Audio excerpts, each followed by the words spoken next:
So, hello, everyone, and welcome back to Divine Rebel. My name is Racy, and we are doing the new moon in Capricorn boss mentality secret code name readings. Usually I do these live. However, I had to make one of those executive decisions, right? Boss mentality. I had to make one of those executive decisions because my internet has been extremely wonky since about midday yesterday. So much so that I really didn't want to risk any of these readings because they are paid for in advance. I did not want to risk any of these readings being glitched out or anything like that in the replays. I wanted to make sure you guys had your messages full and complete. So I hope that you guys still love me for doing that. But I definitely wanted to make sure that everything that you needed information-wise and message-wise was there when you receive it. If you did get a secret code name, you purchased one of these readings, then you know which secret code name is yours. All of the timestamps will be in the description. If you did not get one of these personally, but you are drawn to one of the secret code names, obviously there's a message in there for you. All right. For those of you not familiar with me or the channel, I have no filter. I do not sugarcoat my messages. I just read how I read. So if that is not your thing, or you have kids around or just don't appreciate it, whatever reason, I'm always very, very respectful of that. I'm giving you the opportunity to sign off now. All right. As we get into the readings, you guys could take a look and see what all of the secret code names are. We have secret code name Falkor, Man's Best Friend, Rockin Shades, Mermaid Magic, Snow Owls, Mary Poppins, Baffling Blue, Chimney Sweep, Twilight Priestess, and Fleetwood Mac. All right, those are the 10 secret code names for this event. Getting right into it. The first secret code name is Falkor, and Falkor is the doggy-looking dragon from The Neverending Story. Okay, if you haven't watched the movie in a while, it is a great movie. If you've never seen it before, it is a great movie. I suggest you watch it. And pay note to Falkor's character, his qualities, and I would look to see how you can embody them within yourself. All right. Now, the guiding card for this, I use my Sacred Rebels Oracle. This is card number 24. It is New Birth and Guarded Vigilante. All right. So becoming the boss of your life, the director of your life in the way you want, this is going to provide the awareness of the steps for you to get there. Okay. So New Birth, Guarded Vigilante says, in every creative process, in every birth, in every opening of a new cycle of life, there is a time of vulnerability. This vulnerability is natural and appropriate. The process of growth and maturity has to take place. It cannot be any other way. Within you, perhaps even below the level of your conscious awareness, there is a fresh new life emerging. This new life is in need of your attention and your care. This could be a relationship that needs tending with interest and kindness. It could be a new idea that you need to nurture into fullness because it is going to hold a special purpose for your life path. It might be something within you, a new behavior, a new way of looking at yourself, or a new way of being in the world that you need to tend to until it becomes more natural for you to embody.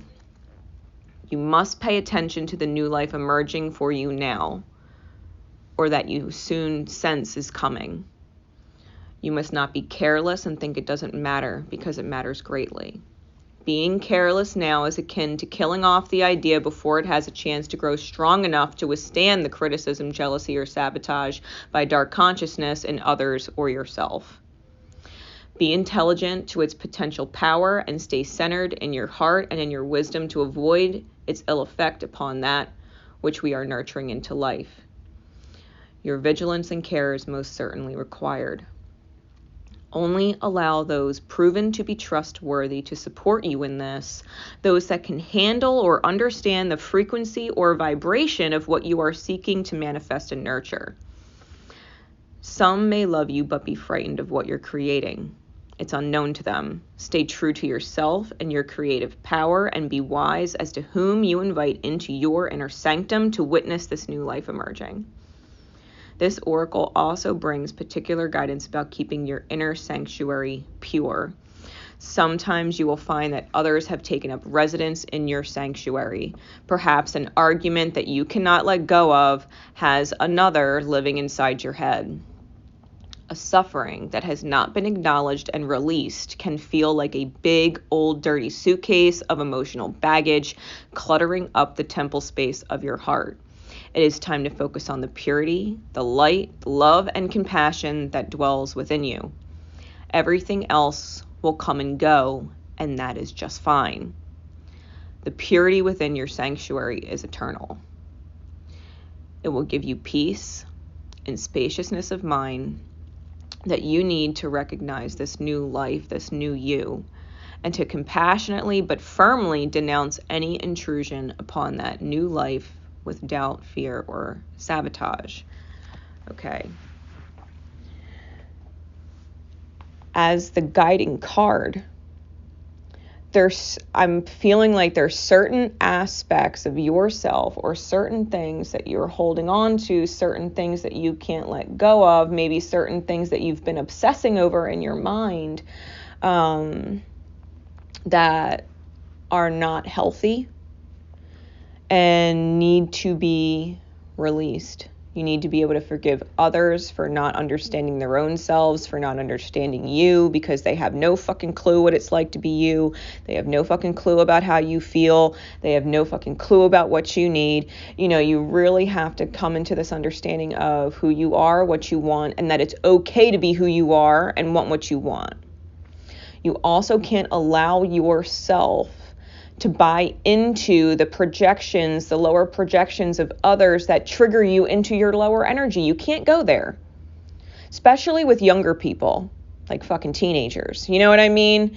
Teenagers are in their own little fucking bubble. They have no idea what it's like to be an adult. They have no idea what it's like for you to try and manage them, take care of them. Like, they have no fucking clue.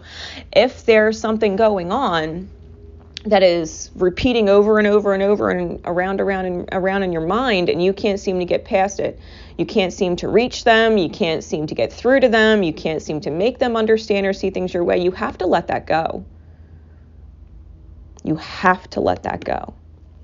It is not your job to make them understand. It is not your job to make them see.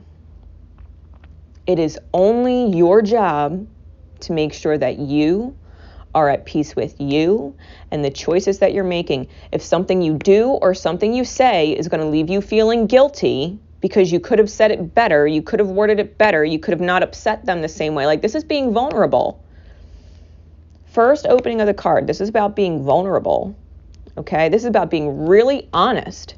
Like, you can tell someone, like, listen, I love you and I know you don't understand. And that's okay. You can be mad at me. You cannot understand me. I'm not going to love you any less, but I'm not going to stop what I'm doing because you're dictating my day, my thoughts, my energy with wherever you're at. I can't be bothered being upset. I can't be bothered consistently trying to, hammer it home and be distracted from the energy that I'm supposed to be in, creating the life and the reality that I want to create for myself. Okay. The number 24 is about, the 2, which is balance within the self. The 4, this is about being angelically guided and supported to stability. To the 6, right, which is the 2 and the 4 together is the 6. It's an unconditionally loving vibration. You've got to be balanced. You've got to be stable. You've got to be steady. You have to understand that this angelic energy is a part of who you are that's guiding you from within. Be in the unconditionally loving vibration for yourself and all others. Everybody is in the hands of spirit. Everybody is in the hands of the higher power. We are all in great hands. You are not obligated to do what the universe is going to do on its own, in its own time. You're not obligated to be spirit. You're not obligated to be the higher power. It's a natural force that just happens when you are in an unconditionally loving vibration. This is about being honest. This is about being real. This is about coming from a place of wonderful intention and being able to communicate that without your tone, your body language, whatever, disrupting the perception of you and what you're projecting. Come with compassion and come fucking solid, right? So as we get into the cards, we have the Knight of Swords on the top of the deck with the Wheel of Fortune on the bottom. This is about communicating straight up. I understand with the look of this reading just how much bullshit you're dealing with, okay? This Knight of Swords is surrounded by dark storm clouds, and he's busting through it, like flying through the fucking air. You've got to rise up. This knight is not even on the ground. This horse don't have fucking wings and it's flying. It might seem impossible for you to cut through the storm, but damn if you can't, because you can. Damn if you can't, because you can. Check out the water and the air energy on your chart too, by the way, just because those symbols are on the horse's dressings, okay? Pay attention to where those energies are if you know your chart. Put the watery elements behind you, especially if there's wounding there, and really get into your air elements.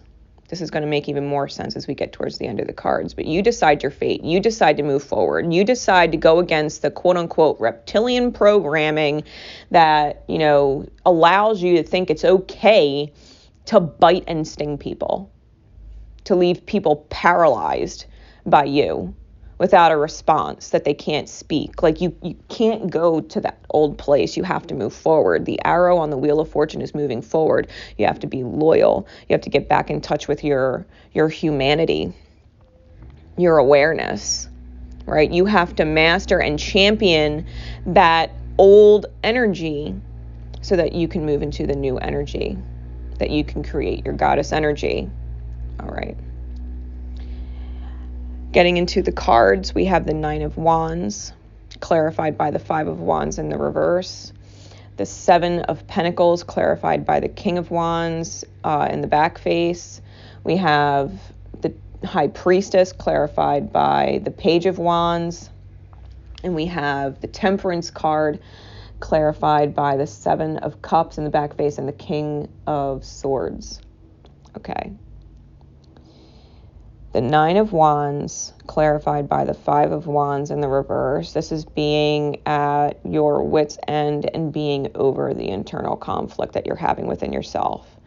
If you're on your last leg, it's because you have to let the internal conflict go. The internal conflict ends when you stop doing or choosing or saying things that you don't feel good about in hindsight. You have to stop yourself before they happen, before it's said, before it's done. You have to catch yourself so that inner discrepancy where you disapprove of yourself it doesn't exist anymore. You can't do and say things that you disapprove of in hindsight, or that you have to make excuses for or validate for yourself. If you've got to validate it to yourself or explain why you did to someone else and you're in defense mode, you made the wrong choice. You got to get really honest with yourself. You definitely could have said and done it better. Or there wouldn't be any need to explain anything to others or yourself. You wouldn't need to have to constantly validate it to yourself. It would be crystal clear that the decision and the choice was right. If it is not a crystal clear, I definitely made the right choice, I definitely said what actually needed to be said, it's like, well, you need to be able to birth new behavior. You need to get into the mentality of compassion and love and understanding and firmness. You know, it's like you can get disappointed in someone for not acting the way they should be acting or not doing what they're supposed to be doing or whatever. Or you can, and you can approach it with anger and frustration and have that tone and have your hand on your hip and, you know, or have your arms crossed and block love energy from going out. Or you can be like, listen, you know, like, I'm dealing with certain things the best I can. I'm having a hard time. Legit, I'm having a hard time. And I would appreciate nothing more than this right now. Can you please work with me on it? And if they say no and give you a fucking attitude, it's like, fine. That's fine. Don't even worry about it then. I'll figure out another way. And call in your fucking angels. Call in your fucking angels to help you understand the most effective and efficient way to get your energy and what you clear and what you need to get done.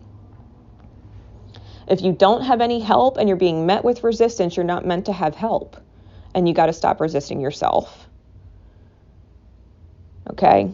You can't be battle weary and keep fighting. You got to let the fighting go. This is about letting the light of your sun in your chart, the light of your sun, whatever your sun placement is, because on the 9 of Wands, his chest plate in his armor, it has a sun and a moon, and the sun is above the moon.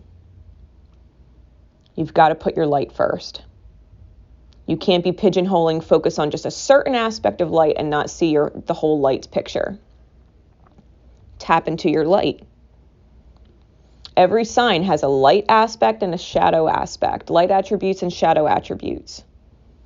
You gotta let the shadow of your sun sign go and let it shine the way it's supposed to. With the 7 of Coins over the King of Wands.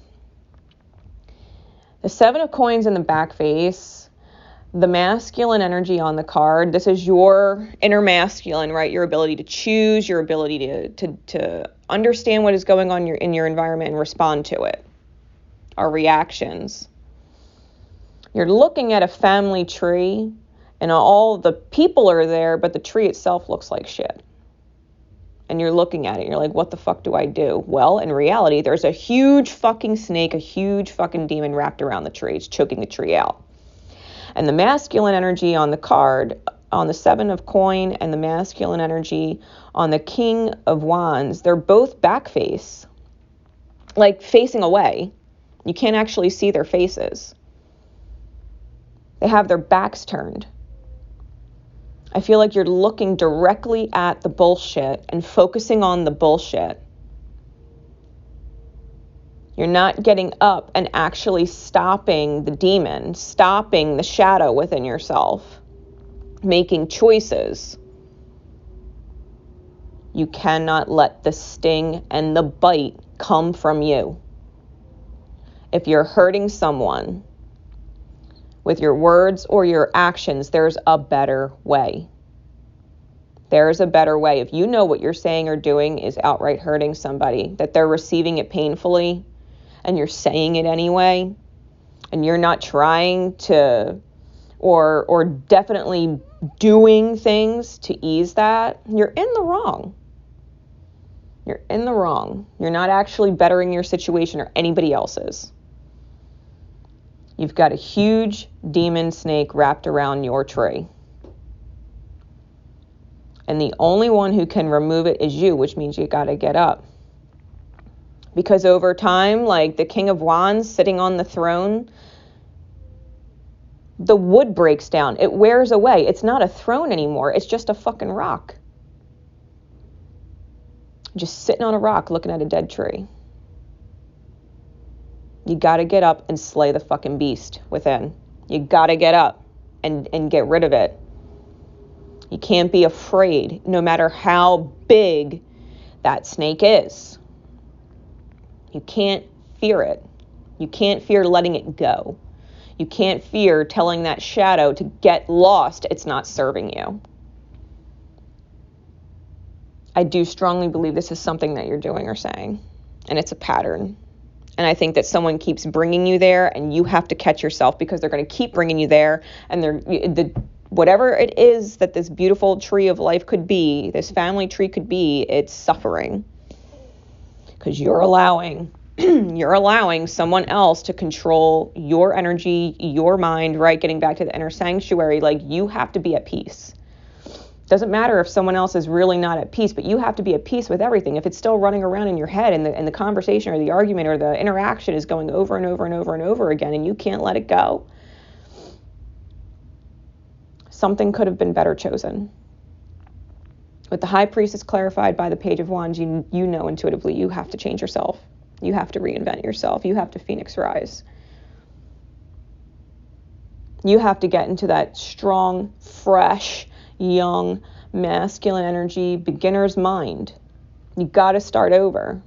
You can't keep doing the same thing. Insanity is doing the same thing over and over and over again and expecting different results. It's crazy. You know you have to shift and you know you have to transform. Because with the Temperance card in the back face, this is the higher perspective versus the ego. Again, this is the angelic energy that you've turned your back on. And it's looking at the Hanged Man's post in that card. You have to make heart over head decisions. You have to be able to feel through what you're seeing. You cannot hang yourself and stagnate. The eagle versus the lion. This is the higher perspective versus the ego. You have to realize there is only one option with the Seven of Cups. There's only one option. This is your angelic light. It's a huge orb. Call in Archangel Haniel, the archangel of grace, surrender, and flow. The King of Swords is a clarifier that the highest perspective is the way to go. It's the king of air,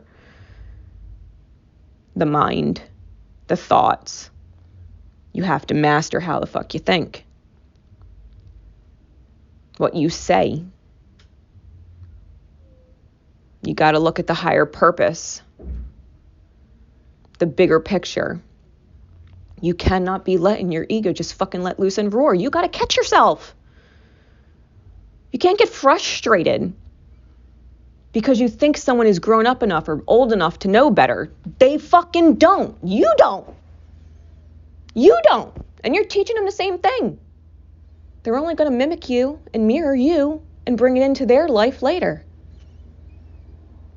You have to lead and teach someone a better fucking way to be.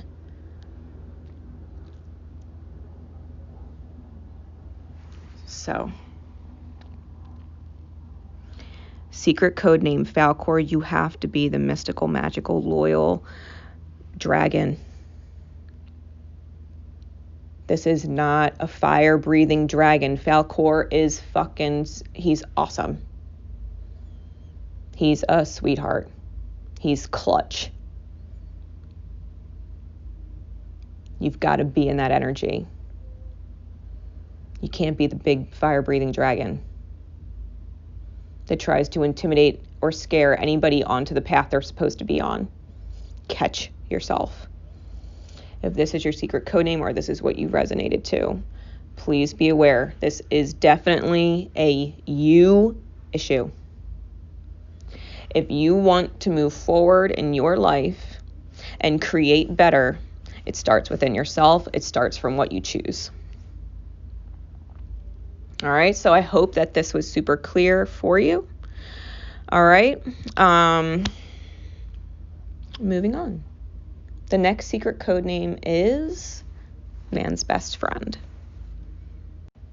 Now, when we think of man's best friend, obviously we think about dogs, right? We think about dogs. If you have a dog or have dogs in your life, there is a reason why these animals are in your environment as animal medicine. Okay. Dogs are loyal and they love unconditionally. They are loyal and they love unconditionally. They are best friends. It's being in that vibration of you are aware that you are someone's best friend and start acting like their best friend. You know, a dog can be corrected. A dog can be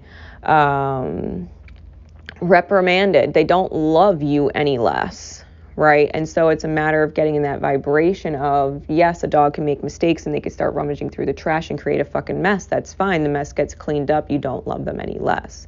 This is about being in the mentality that you are someone's best friend and you know it, right? You are their best friend in soul and you know it. This is about aligning yourself with this vibration. So, the guidance card is card number 17. It's from my Sacred Rebels Oracle. This is what is already with you.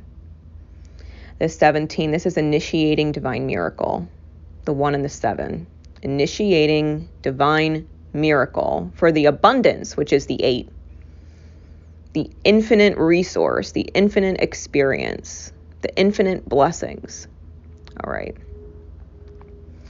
It says, you hold in your hand that which you seek. In other words, the pair of spectacles you have been rummaging around the house for are sitting on top of your head. It is so much more wonderful to imagine there is something yet to find. And of course, there is unlimited creative potential and always something more that can be. Yet, in this instance, it is important for you to know that you already have what you need and what you want. That doesn't mean it's the end of the story, although it does ask you to give up the fantasy that a perfect solution lies in the future somewhere. Instead, it asks you to acknowledge that everything necessary for success is already with you now. All you need to do is accept this and act with what you have available to you. All you need to do is accept this and act with what you have available to you. This is good news. This particular chapter has a happy ending in store. That ending will become real for you just as soon as you stop trying to skip forward to the next chapter. Better to be completely present in the now. From here, the next phase will naturally happen without force on your part. It might not seem like you have much to start with. Perhaps you feel that all you have is a small, simple choice to make. Perhaps you have a song to begin, an email to send, a conversation to start. However small, it is enough to get the ball rolling. Don't make the mistake of believing that what you need is behind you, lies with another's choice, or is yet to appear. You have all that you need to take the next step in your life, and from that, all else will flow. And there's sweetness to that. This oracle comes with a special guidance for you. You are more ready than you think you are. You are more prepared than you realize. You don't need an army of resources to move ahead.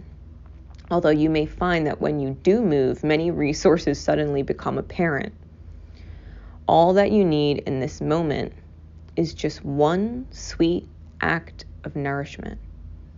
And that is enough to take you out of nostalgia, regret, or moving backwards, and forward into what is awaiting for you now.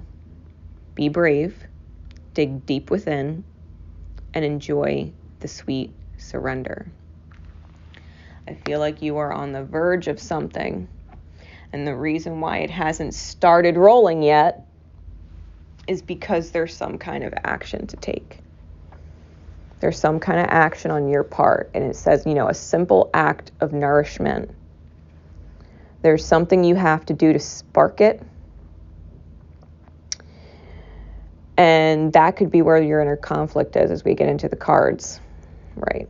Because right now, with the top and bottom of the deck, we have the Temperance on top in the back face with the Lovers on the bottom in the back face. There is a certain part of you, the angelic part of you, the best friend part of you, that I think you may have unknowingly turned your back on. This is about the higher perspective and the ego, right? The eagle and the lion. This is about the higher perspective and the ego, that you're deciding which one takes precedence. Now, with the cards on this spread, if you're dealing with a divine counterpart, you got to remember that you can't fuck it up. It's impossible. You can't actually fuck it up. The Lover's card, this is about a choice. You've got to let your mind and your heart walk hand in hand in union and communicate. There is Mercury on this card. You have got to choose to communicate. Being in the higher perspective, knowing that your ego is, or your pride is not getting in the way. Because if your ego is getting in the way or your pride is getting in the way, you're looking at the Hanged Man's post. And you're like, should I hang myself and stagnate on it until I make my heart over head decision? This is alchemizing your inner masculine and feminine and letting your heart and your mind agree that there's a certain action that they both know would never fuck it up. Your choosing of it couldn't fuck it up. As we get into the actual spread, we have the 5 of Wands clarified by the 4 of Wands. See, you have an inner conflict because you, I think, have this visualization, right, of dancing off into the sun with someone, and that they're leading the way or bringing you with them, that there's this beautiful vision, right? It's a beautiful vision. I think you need to be at peace with the fact that with the backs turned on that card, just like the Lovers are on that card, it will always be a vision without your light, which is your action, right? Because the sun is on this card. You know, it goes from the Lover's card where it's kind of dim and twilight nighttime, and the Star of David is there with the Mercury symbol in the middle, and it transitions into that 4 of Wands where the two of you are moving forward, but the sun is there, but you're not actually hand in hand in the 4 of Wands. It's the masculine energy that has its arm around you, like it's with you, but you're not actually with them. Your hands are off and away from them, and you're holding your hands together. You're holding on to yourself, or your heart is holding on to something, and you're looking for something that it requires you to hold hands, right? It requires you to move hand in hand forward.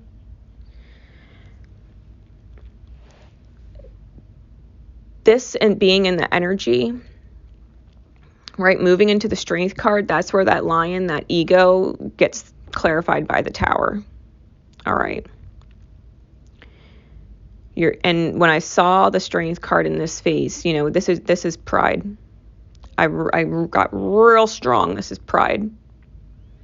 Your heart's pride. That's the demon you're facing. You can't defend pride. That needs to crack. That facade needs to crack. That mask needs to crack. That someone has to come to you or lead the way, and it's not a two-way street. It doesn't matter what the past is. What's your present? What future do you want? Because this is the resurrecting of your heart space's truth, with the Judgment card clarified by the Queen of Swords. The resurrection of your heart's truth. The resurrection of a time where your masculine and feminine were together in vulnerability and allowing the inner child to stand strong. The beginner's mind to stand strong. The union of the two. Again, with the eagle, you know, the silhouette of the eagle against the sun. This is about choosing the higher perspective. Knowing that what you see in the environment might not be clear. It might be a complete fog. You might not know what's going to happen. But not walking hand in hand with yourself, denying that there's something you need to redo or bring up again, right? With the Judgment card, resurrecting it, Scorpionic energy. You can't self-sabotage and not allow yourself to go through the rebirth process, no matter how many times you have to do it. Your heart's truth is important. And, you know, she has an angel wings on her breastplate, the Queen of Swords. It's an unconditionally loving vibration. It's a guide. Your heart's truth is your guide. Go back to a time when your heart was honest and it was in its truth. Get back in touch with that vibration. It's not necessarily repeating what was said or done to a T. It's about allowing that energy to come back. Allowing that trust and faith to come back. Allowing your masculine energy to make a choice that your heart space knows is the truth.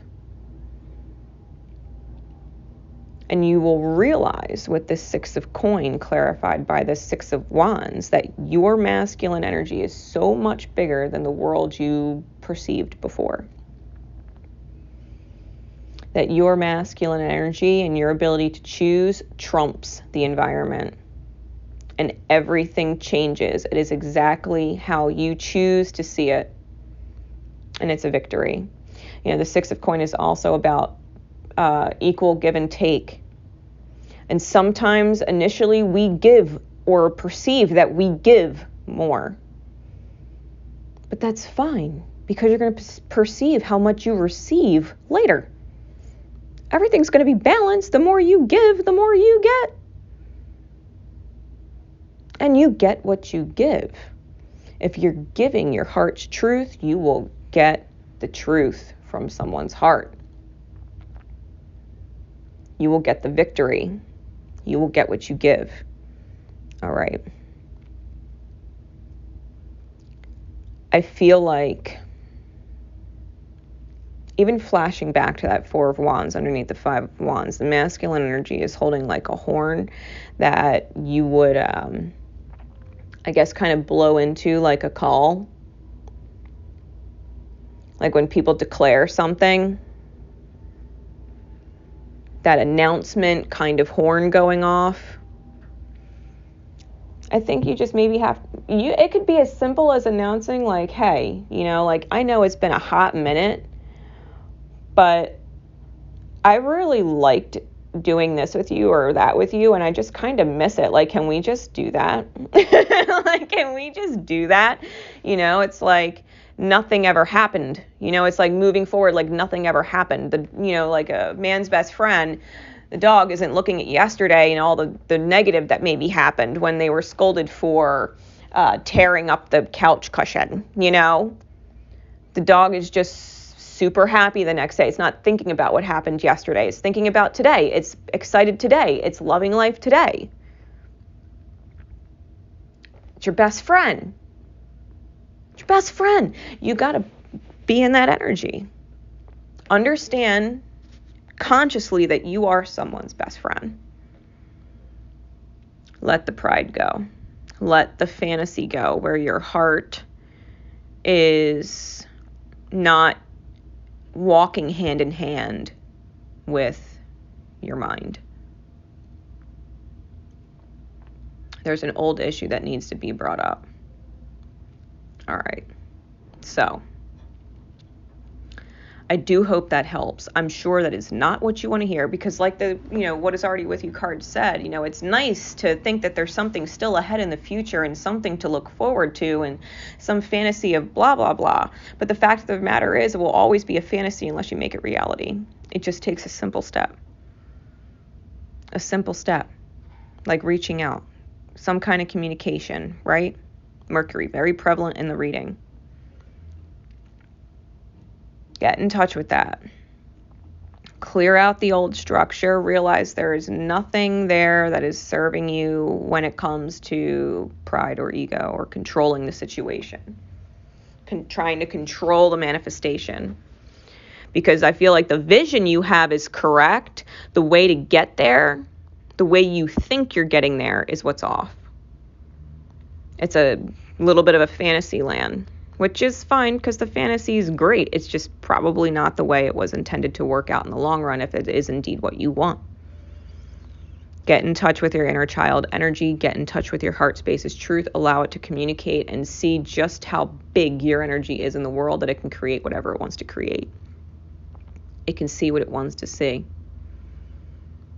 It's like the world is your oyster kind of thing. You got to be aware of that.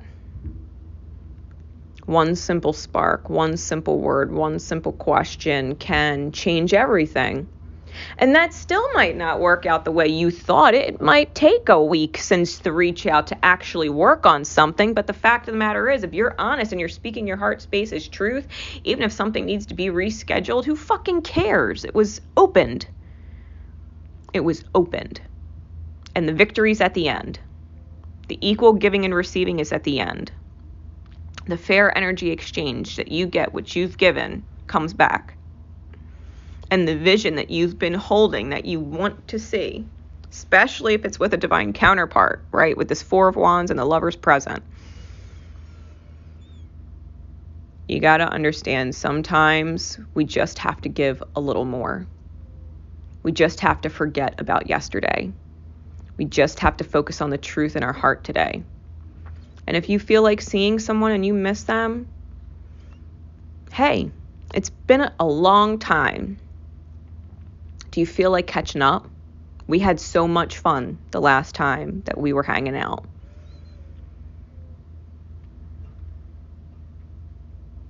And just let the ball roll. Because that's all you need to do. Just a simple step. It's just a simple step. And it's in alignment with your heart's truth, even if you can't see what the fuck is going on around you, right? Even if the reality seems unknown. If the future seems unknown, that's fine. Like I said, you can't fuck it up. You can't. You can put it off forever and daydream forever, but these cards are very clearly letting you know there's one more step that you can take, and the rest you can just surrender and let it roll, let it flow, right? So I hope that helps. All right, that was Secret Code Names, Man's Best Friend. Until next time, we are moving on. So the next secret code name is Rockin Shades. And when I got the visual for this secret code name, it was literally the emoji with the sunglasses on.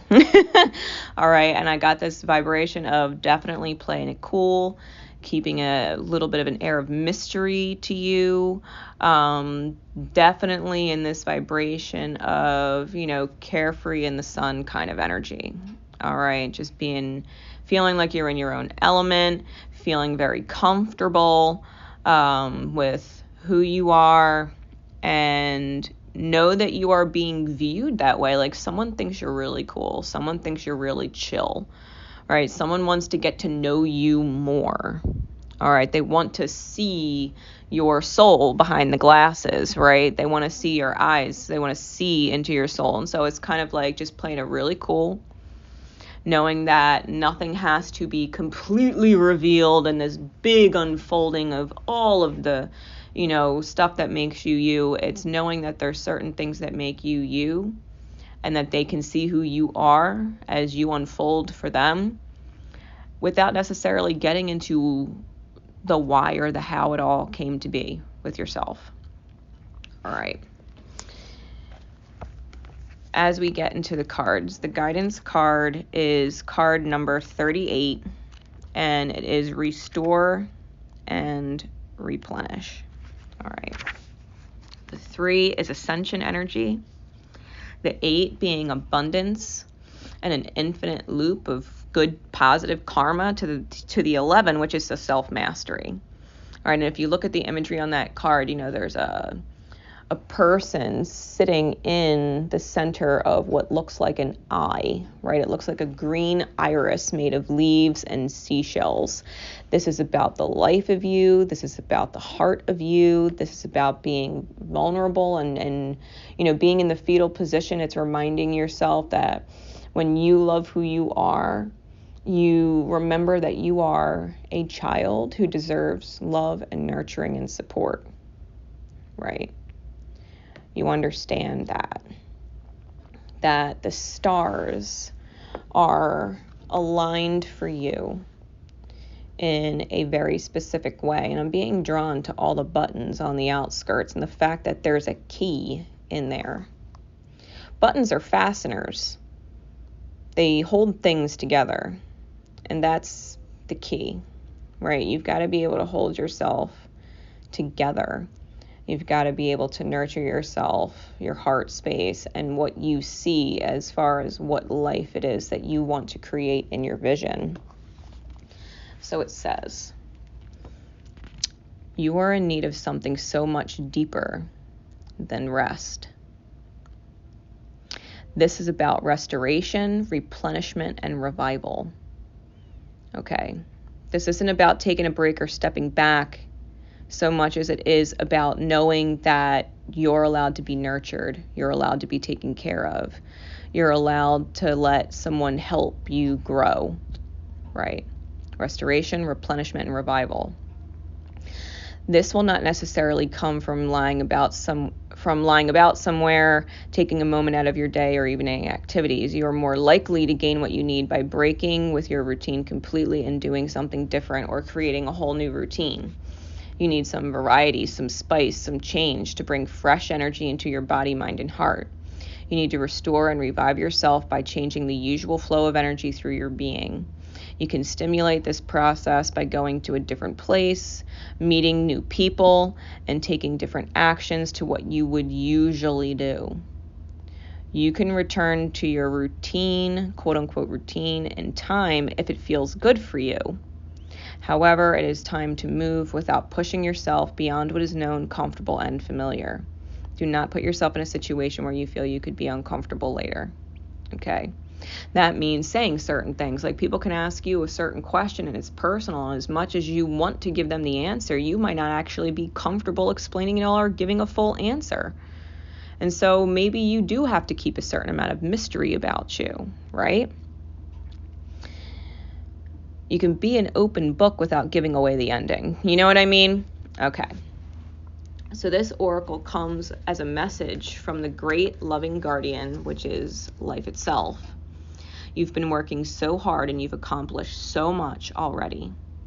However, you often sell your accomplishments short and focus on how much more is yet to be done. Life is telling you that it is time to put down the paintbrush, the pen, the endless list, and the thinking mind and get into your body and your experience. Take the time to experience yourself in and of nature, remembering how to just be. In doing so, even for a relatively short amount of time, you will feel more yourself and ready for the next phase. You might be surprised what just a day or two of this can do for you. Restoration does not have to be a long and involved process, especially if it is attended to when needed. This oracle is also confirmation that you are at an important transitional phase between one level of experience and the next. If you feel as though you are treading water or in some kind of limbo somewhere between your old life and your new life, then this particularly applies to you. If you can't quite break into the level you are reaching for, have faith. You are just taking a breather between the races, and soon you will have the power and energy you need to reach for the next level and succeed. If you've been considering a new endeavor or a new person in your life, or have recently started with one, then this oracle brings a message of encouragement. Yes, this is a good step forward for you. You might be worried that you are taking on too much, but you're encouraged to take time out to rest and rebalance yourself when needed. Know that you are supported in your need for the new and different experiences in your life to refresh your spirit. This oracle of restore and replenish also comes with guidance for your healing. If you've been under the weather, you will soon be well again. If you've been working on healing your body, mind, or soul, this oracle comes with assurance that what you are doing is working and bringing you benefit. Even if you are yet to experience the full extent of that benefit, continue with your work and know that you are indeed healing. You've done a great job already. You've gotten yourself back to the place where you are nourished by yourself and visualizing. That's huge. That's huge. So as we get into the top and bottom of the deck, the Tower's on top and the Page of Coin is on the bottom. I think you're having a huge breakthrough moment in your reality. I think you're having a huge epiphany. I think Spirit is definitely cracking something wide open. I think you are breaking into your authentic self. Wholly, truly, and fully. And because of that, the Page of Coins, Spirit says, here you go. Here's the opportunity.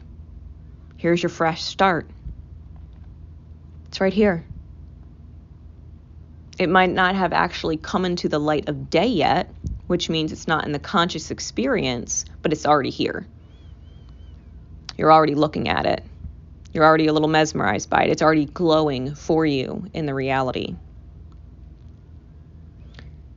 As we get into the cards, the spread itself, we have the Nine of Cups clarified by the Seven of Swords in the reverse, with the Chariot clarified by the Eight of Swords in the back face, the Queen of Cups clarified by the Ten of Coin, and the King of Cups clarified by the King of Coin in the back face. Your divine masculine energy within is looking at your wish fulfillment. You're seeing it. You're perceiving it outright. You're not lying to yourself, right? The Seven of Swords in the reverse. You are not lying to yourself. You are seeing your wish fulfillment. It's there. Double clarity. That Page of Coin, you are seeing it in your reality. It's there. It's present. Your wish fulfillment's present. And I don't think anybody could take it from you or steal it from you. The divine is absolutely coming in with the Chariot card. The divine is absolutely coming in with miracle vibration. You are on path.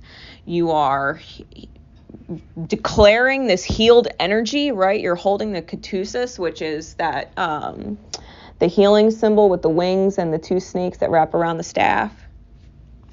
And the Chariot has the eye on it. The eye within the egg. You're seeing the creation. You're on path to everything you ever wanted. Play it cool. Don't freak out in your mind, right? Eight of Swords in the back face. You're being guided by Spirit. The eagle is there guiding you. You are not stuck. You are not trapped at all.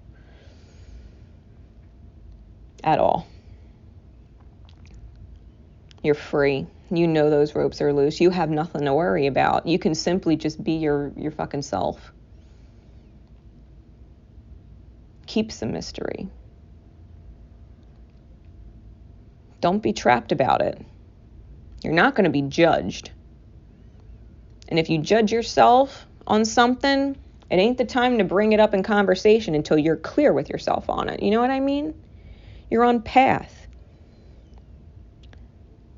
With the Queen and King of Cups, we have a divine partnership here. This is a couple.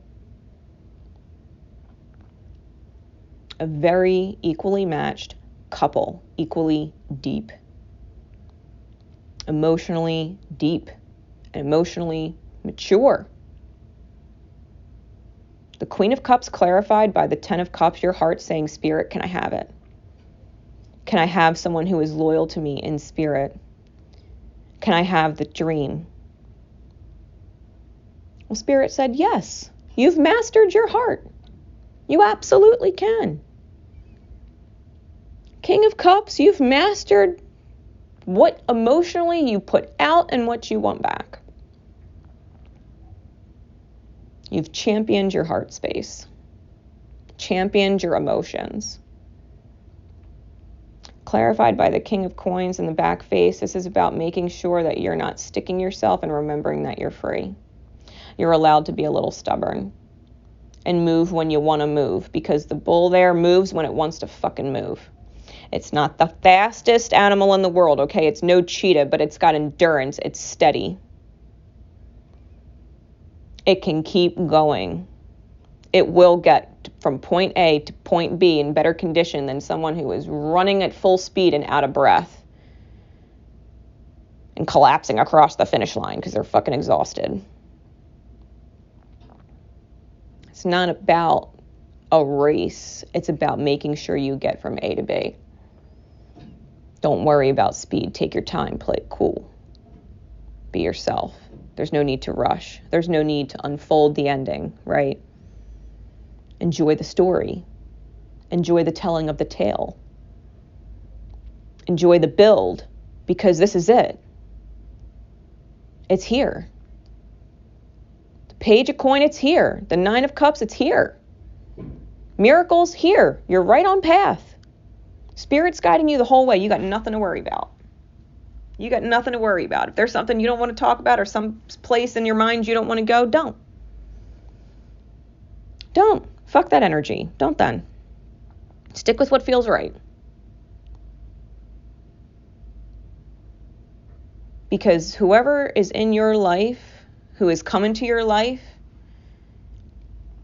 is who's meant to be in your life. And not just for the short term. This is very long-term energy. Don't be afraid to receive from this King of Cups person. Because the King of Cups was the King of Coin, like, they're divinely protected, I'm feeling, especially financially. So whatever this person is bringing to the table for you, you deserve it. You deserve to receive it. And all that beautiful Queen of Cups energy that you bring to the table, that beautiful, unconditional love energy, the you're my one energy that you're capable of, is what gets you the dream. That's what gets you the 10 of Coin. Your cup is huge. The Queen of Cups cup is huge. It is bigger than any other cup on any other cups card. She's got the most love to give. It pours. It overflows. And the King of Cups fucking loves it. And protects you with all of their stability. They allow you freedom to move.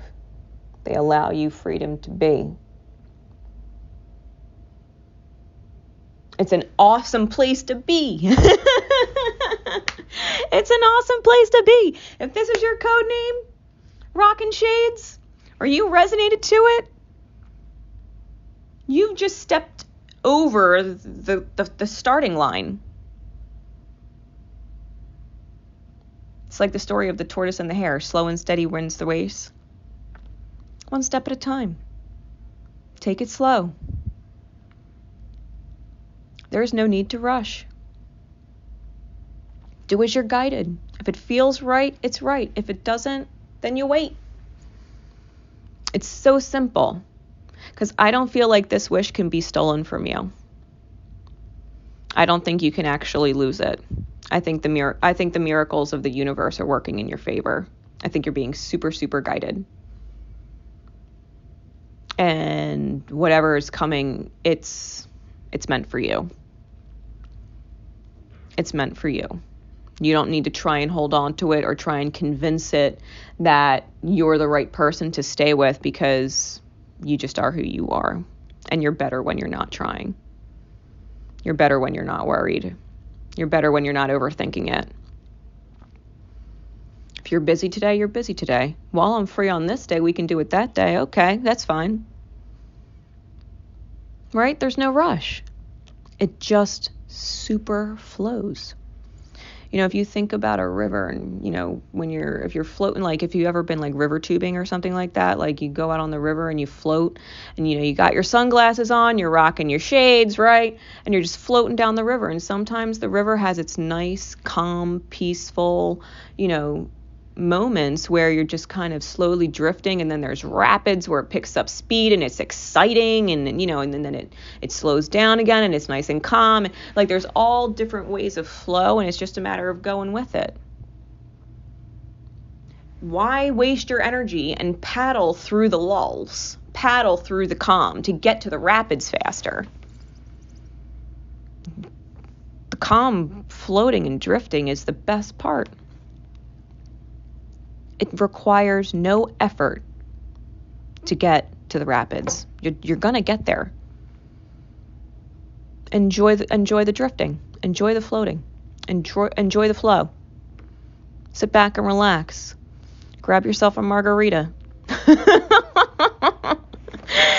yourself a margarita and just enjoy the float. You know what I mean? Because Spirit said yes. You asked Spirit, can I have my dream? Can I have someone who's loyal to me in spirit? Can I have, the whole 9 yards? And Spirit said, yeah, abso-fucking-lutely. Abso-fucking-lutely. You've discovered how to restore and replenish yourself. You're great. You're great. I hope this is beautiful divine confirmation for you. If this is your message. The King and Queen of Cups is here. It's here. So, that wraps it up for Rockin Shades. I love you. Moving on. So, the next secret code name is Mermaid Magic. And if you think about mermaid lore, mermaids are known to lure sailors into the depths and drown them. Okay? Now, they also sing beautiful soul songs and, they have divine counterparts too. So with that in mind, the magic of the mermaid is what we are getting into. If this is your code name or you were drawn to it. Now, the guidance card is Conscious Connections, card number 35 for my Sacred Rebel Oracle. And it says, there is a call for more intimacy in your immediate relationships. There is an opening for heart-to-heart communication that can salvage and restore a broken relationship or friendship if you are willing to honor your differences and look to what unites you. Sometimes it is hard to bear the differences between one another. One person may be willing to live life in high definition, while another may prefer to live it more vicariously until they have the confidence to step onto the center stage of their own life story. We are not here to judge each other, just to love, to be loved, and to let go of those that cannot accept us as we open up to those who can. This oracle brings guidance for you to trust in the sanctity of the connections in your life. If you have asked to experience a more sacred connection with people who truly, quote unquote, get you and want to play life with you rather than at odds with you or against you, then this oracle is confirmation that this manifestation is on its way to you now. It may or may not be obvious at first, but kindred spirits are going to enter your life to help you connect with your deeper feelings and creativity. They will give wings to your inspirational ideas and big dreams. If you've been asking for healing in your current friendships or other immediate relationships, know that this can happen through your willingness to express your true feelings and allow the situation to either fall apart or come together according to the greater workings of life. Sometimes webs that have joined people together are broken, and that is appropriate as people may outgrow what once held them together. Sometimes the ties that bind us together are so strong that they are able to withstand a great deal of pressure and still remain intact. The webs of connection between us will sever or sustain based on the higher wisdom of life itself. Either way, healing happens in the resolution of our feelings, and we are once again able to feel free, forgive, and be ready to move on to the next stage of relating either with a person who has been in connection with us for a time or with someone new.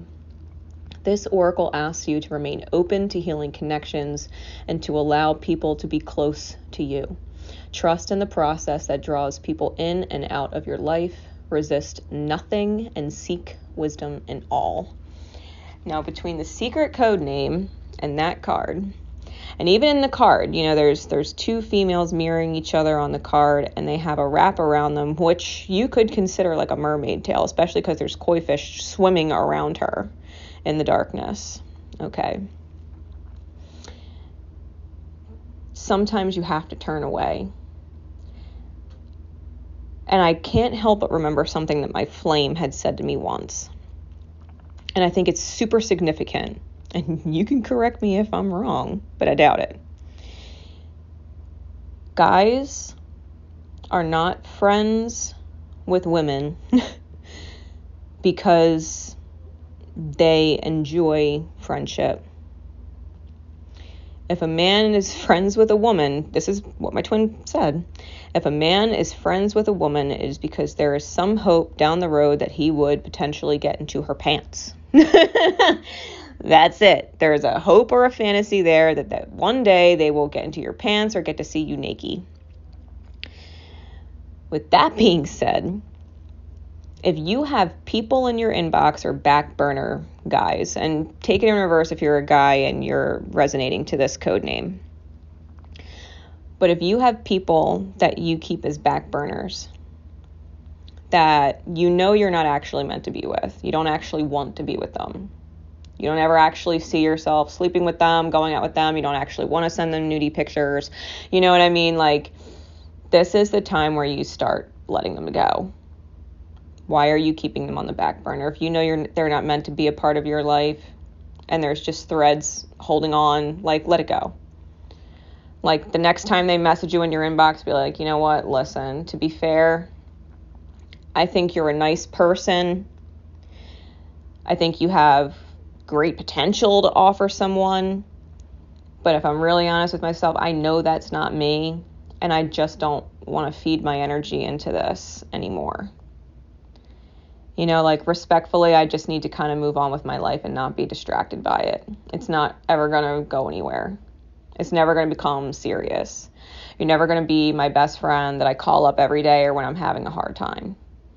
This is about understanding who is close to you and there for you and who you know you're meant to be connected to and who you're not.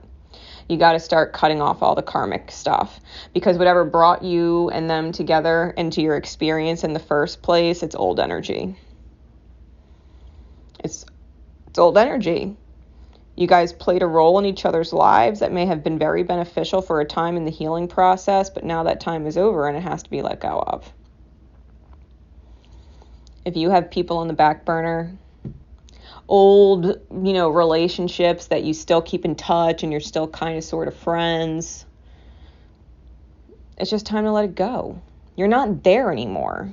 It's not who you are anymore. That's not who you're gonna be. Like, get really into who you are and the people that are close to you, and allow people that are meant to be close to you to come in.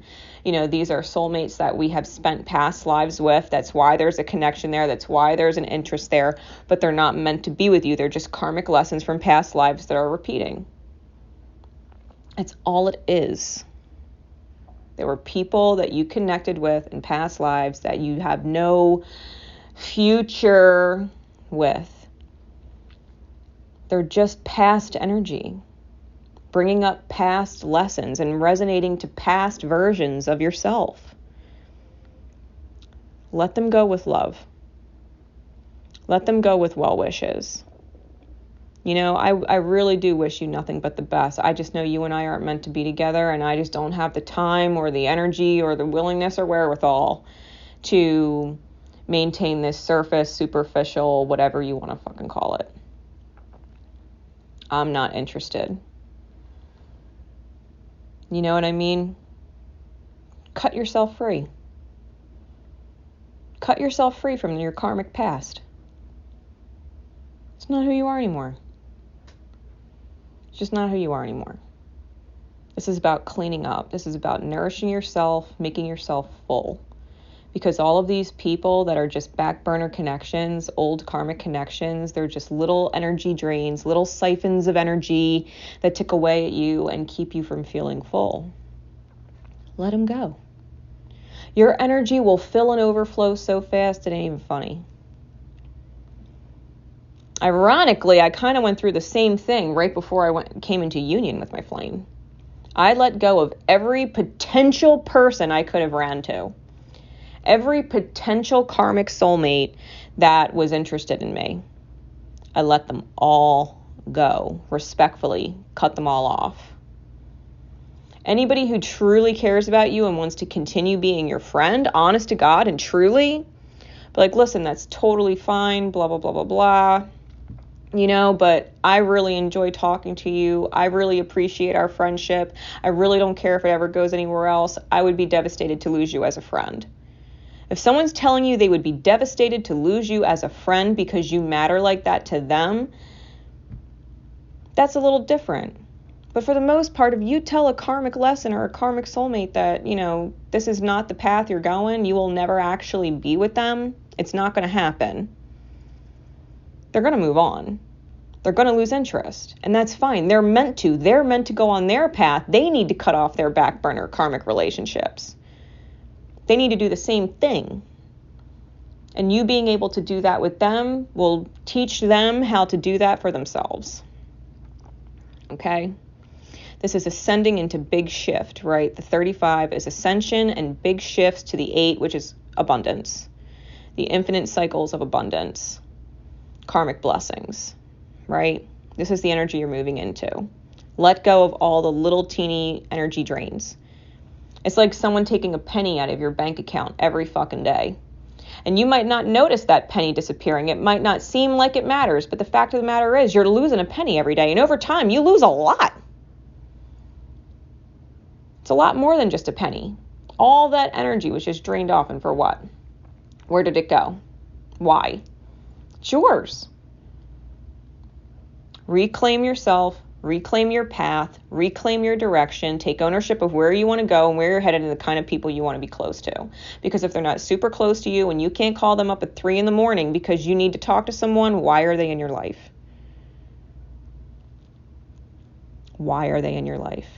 Why are they taking your energy? Why are they distracting you? Take control of your life, right? You are the boss of your life. You take control of it. Send them off with love. I'm not the one for you, darling. I'm sorry. I wish you nothing but the best. Truly, I think you're a great person. I just know you're not meant for me, and I'm focusing so much on myself right now. I just don't have time for this. And I hope you can respect that. Because you messaging me, you're just wasting your time. You're wasting your time. And I don't want to be the person who wastes your time. That doesn't feel good to me. Be really honest, right? Because when we get into the tops and bottoms of the deck, we have the Ace of Coin on top with the Ace of Cups on bottom. Spirit is offering you a completely naturally flowing, naturally blooming, beautiful new beginning. It's pouring with love. Spirit is with you. Peace is present. Like, you have the whole kahuna coming. The big fresh start, the blank slate, the full energy. Feeling like you've mastered yourself, feeling in love with yourself, feeling in love with all the connections that you do have in your life that matter. Feeling super full, knowing that when you're in that super full energy, that's who you're going to connect with. That's your new vibration. That's your whole vibration. That's your authentic feelings. That's the way you want to feel in alignment with your higher self. Definitely get into that energy. Let them all go and feel so refreshed. Feel so refreshed. Feel so much lighter that you don't have any of those fucking distractions anymore, because in the end, you know they're not meant for you anyway. And that's what this 8 of Coin clarified by the King of Wands in the back face is. This is about making an effort, chipping away at the reality to get rid of all the snakes that would choke out your tree of life. That would make you feel like you can't have the life you deserve. You can't move forward until you get rid of the old lessons, the old you, and the people that it manifested. They're just not meant to be in your reality. And your wish is granted. Yes, some people feel like they get knocked down. 9 of Cups clarified by the 5 of Swords. Some people aren't going to like it. Some people might be defensive. Some people might respond like a complete fucking dick. Good riddance, then. Still wish them the best. Knowing they're a fucking idiot. That they're way off base with themselves. Be really fucking glad you let them go. You got to stand triumphant. You got to be the victor. You got to know that your masculine energy within is looking at a wish fulfilled, and if people got to go, they got to go. If they got to get cut down, they got to get cut down. It's okay. Some people might be sincerely upset. Some people may truly want to be the love of your life. But if you're not drawn to them, you're not drawn to them. If they're heartbroken and defeated and in ruin, that's on them. You can't ignore your truth because somebody might be upset. It's still your truth. And you feeding into their own codependent energy, which is probably why you're not drawn to them, you gotta let them go. They gotta heal. They gotta let you go. You know you're not meant for them. They have to let you go. Respect them and love them enough to do what they can. Heal yourself so that they can heal. Knight of Swords, clarified by the Page of Wands in the back face. This is you communicating and cutting through the storm, like rising like the phoenix. You're reinventing yourself. You're on that journey. You're getting into what was written for you in the stars. You're looking to shine. And if you've got to communicate and you've got to start cutting people off because they're a part of your storm and not your rainbow, you move forward. You move forward. 8 of Cups, clarified by the Knight of Cups. The Knight of Coins. 8 of Cups, clarified by the Knight of Coins. This is you moving forward into something that's more emotionally fulfilling. That makes you feel complete. That feels like it's a part of your life. A true part of your life. There is no looking back. It's slow.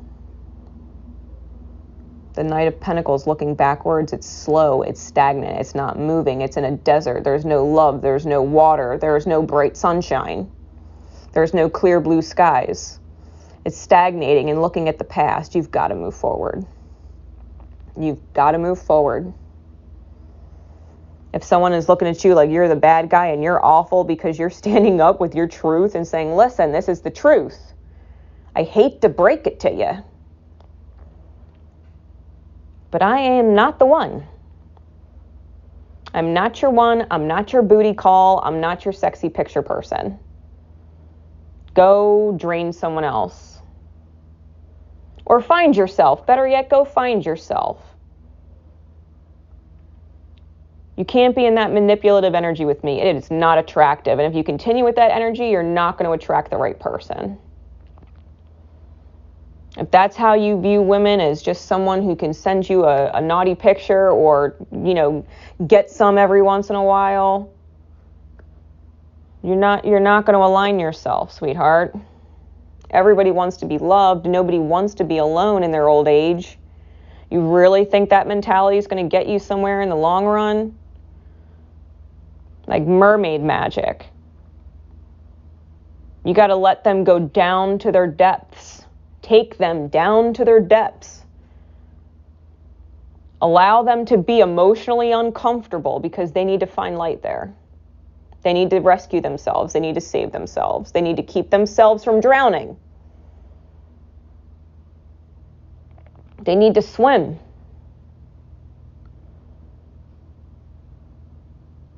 They need to swim.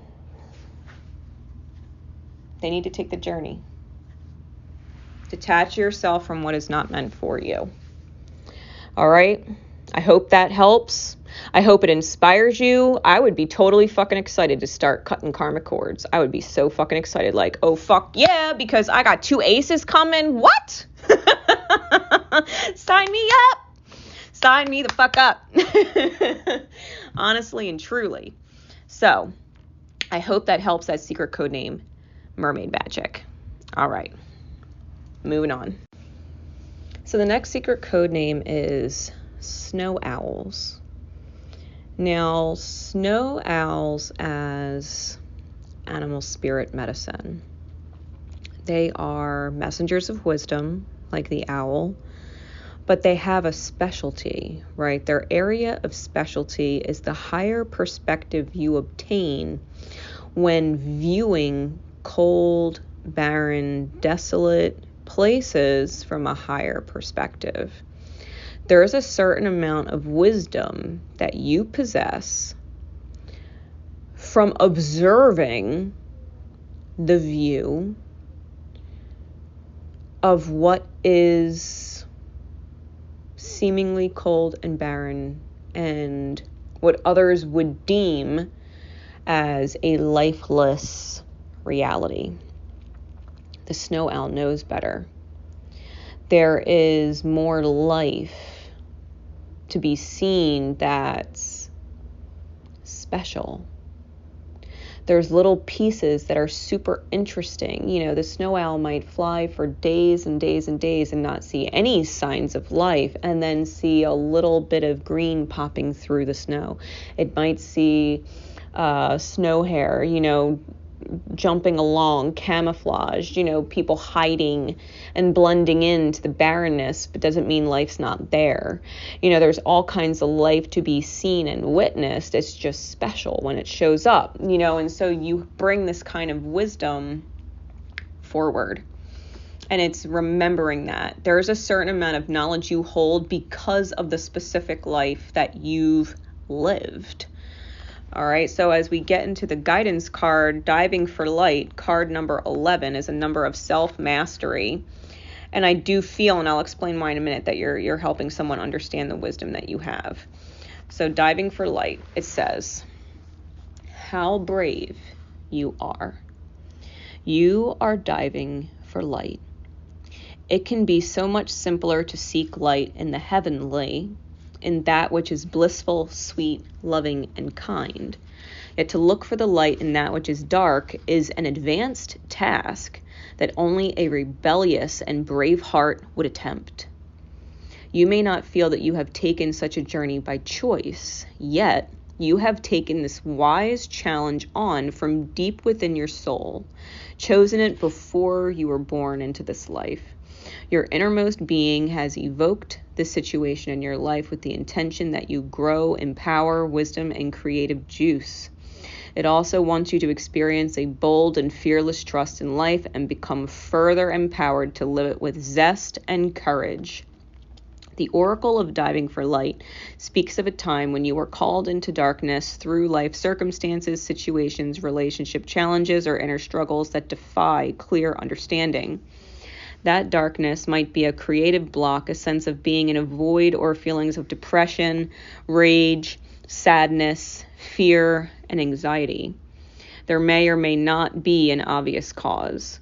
The darkness might be generally accepted and socially acknowledged because there's a socially acceptable or obvious reason for it, such as death, divorce, or retrenchment. However, there may be no obvious justification for your experience of the darkness, right? Or the cold and the barren, right? As an analogy that links them. You might not need a reason to be able to accept it. Likewise, you may struggle to find an unconditional acceptance of your experience. Just know that you are actually on the right track and have always been right where you need to be. Our creative process and our spiritual path go through a similar turning of the wheel. There is spring and summer in the seasons of our soul, as well as in the earthly ones.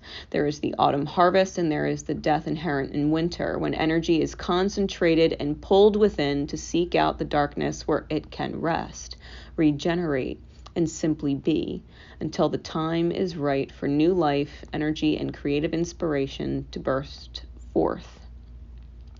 When diving for light, one must be willing to bear the darkness and understand it has a purpose, much like winter does upon the earth. It is not in error or through lack of consciousness that you are here now. It is a testament to your spiritual growth in the creative process, not a sign that they are lacking or stalling. The healing process will help you with your inward plunging and to successfully navigate it. This oracle brings particular guidance that although you are powerful, you are also vulnerable. You need to be alert to sabotage and criticism that may make your progress more difficult than it already is.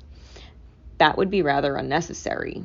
At least some of the people around you might be more attached to their fear and doubt than their faith in the process and the ways of the creative, rebellious spiritual path that asks us to trust unconditionally. They may be frightened due to a lack of understanding. You don't need to carry their fear for them. You have to own your process to attend it, and they can choose to be inspired by your journey or frightened by it. That's a part of theirs. They are free to respond as they wish, and whatever those responses are, that is a part of their journey for them to work through.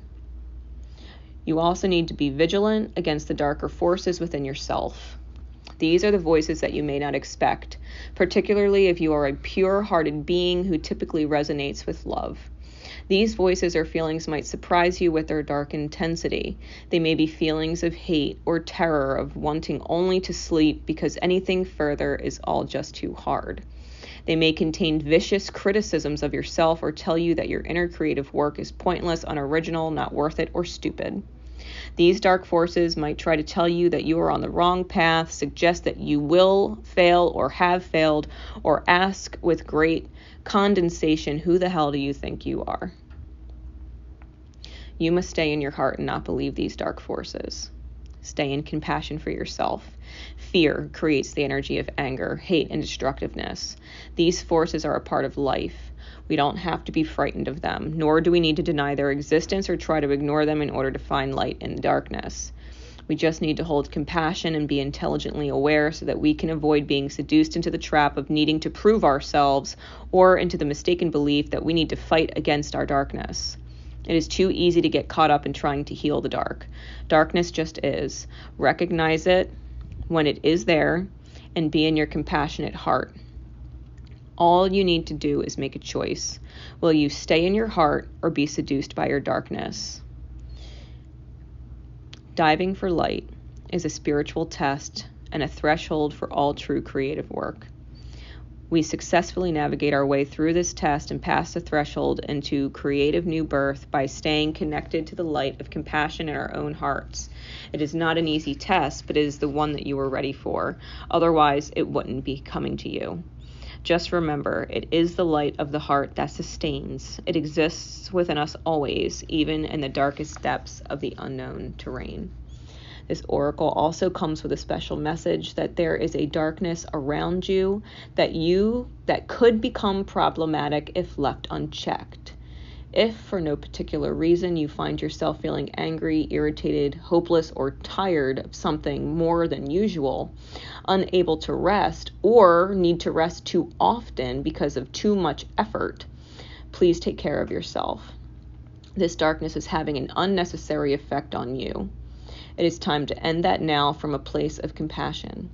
The healing process below will empower you for the task. Don't be afraid. You are learning this lesson and the unending power of compassion because you are ready for it. Feel honored by the lesson and stay humble, centered in your powerfulness. The rebellious heart that refuses to be conquered by fear and remains faithful to love and the divine, all will be well.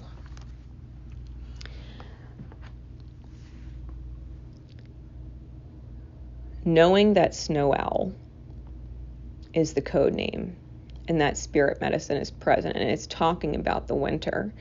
You know, the snow owl thrives. It doesn't fear that it won't find nourishment. If the snow owl looks around and says, there's no life here, how could I survive? How could I eat? How can I continue? What if the snow owl gets depressed and just sits in a tree and stops looking because it looks too bleak, it looks too barren, it looks too cold? It'll starve to death. But if it looked a little closer, life is all around, even if it's buried beneath the snow. And even snowy, wintry places still have their summer. They still have their spring where there's massive snow melts and life is booming. You go through these cycles.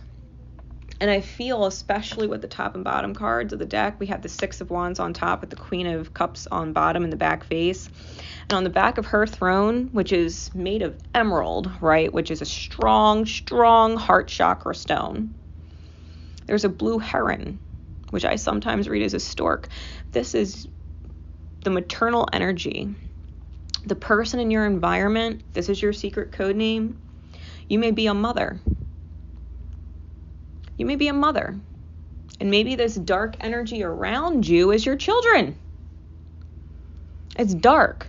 They don't understand what it's like to not look at life like it's cold and bleak and barren and lifeless. It's terrible. There's nothing here to nourish me in this world. I'm not supposed to be who I am.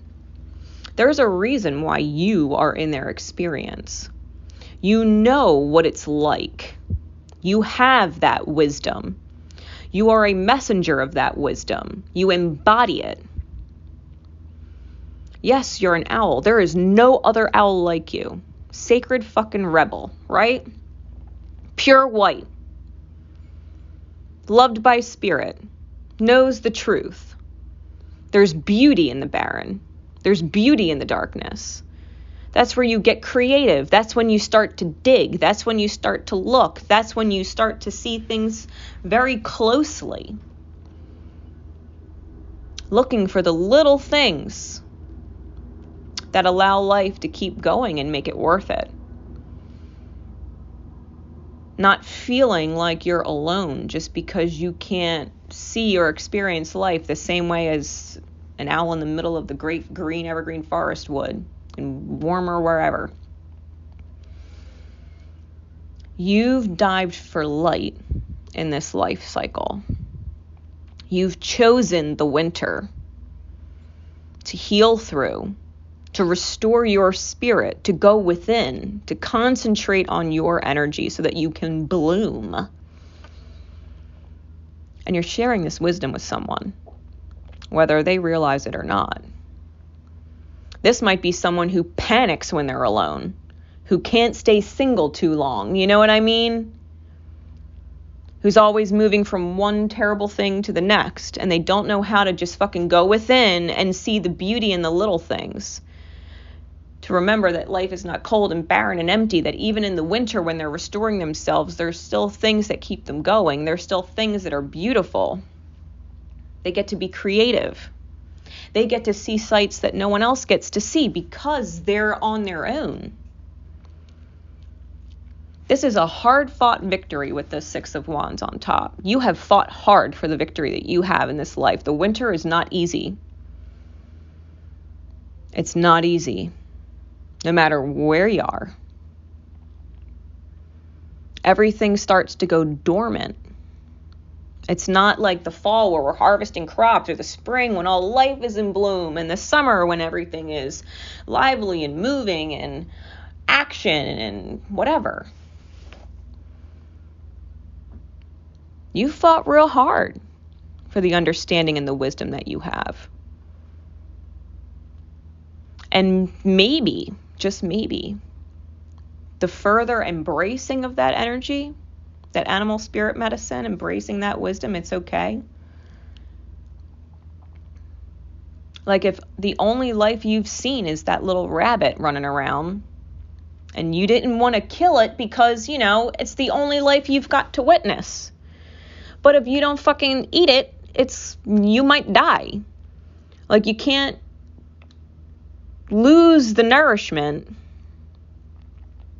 thinking you'll never see it again.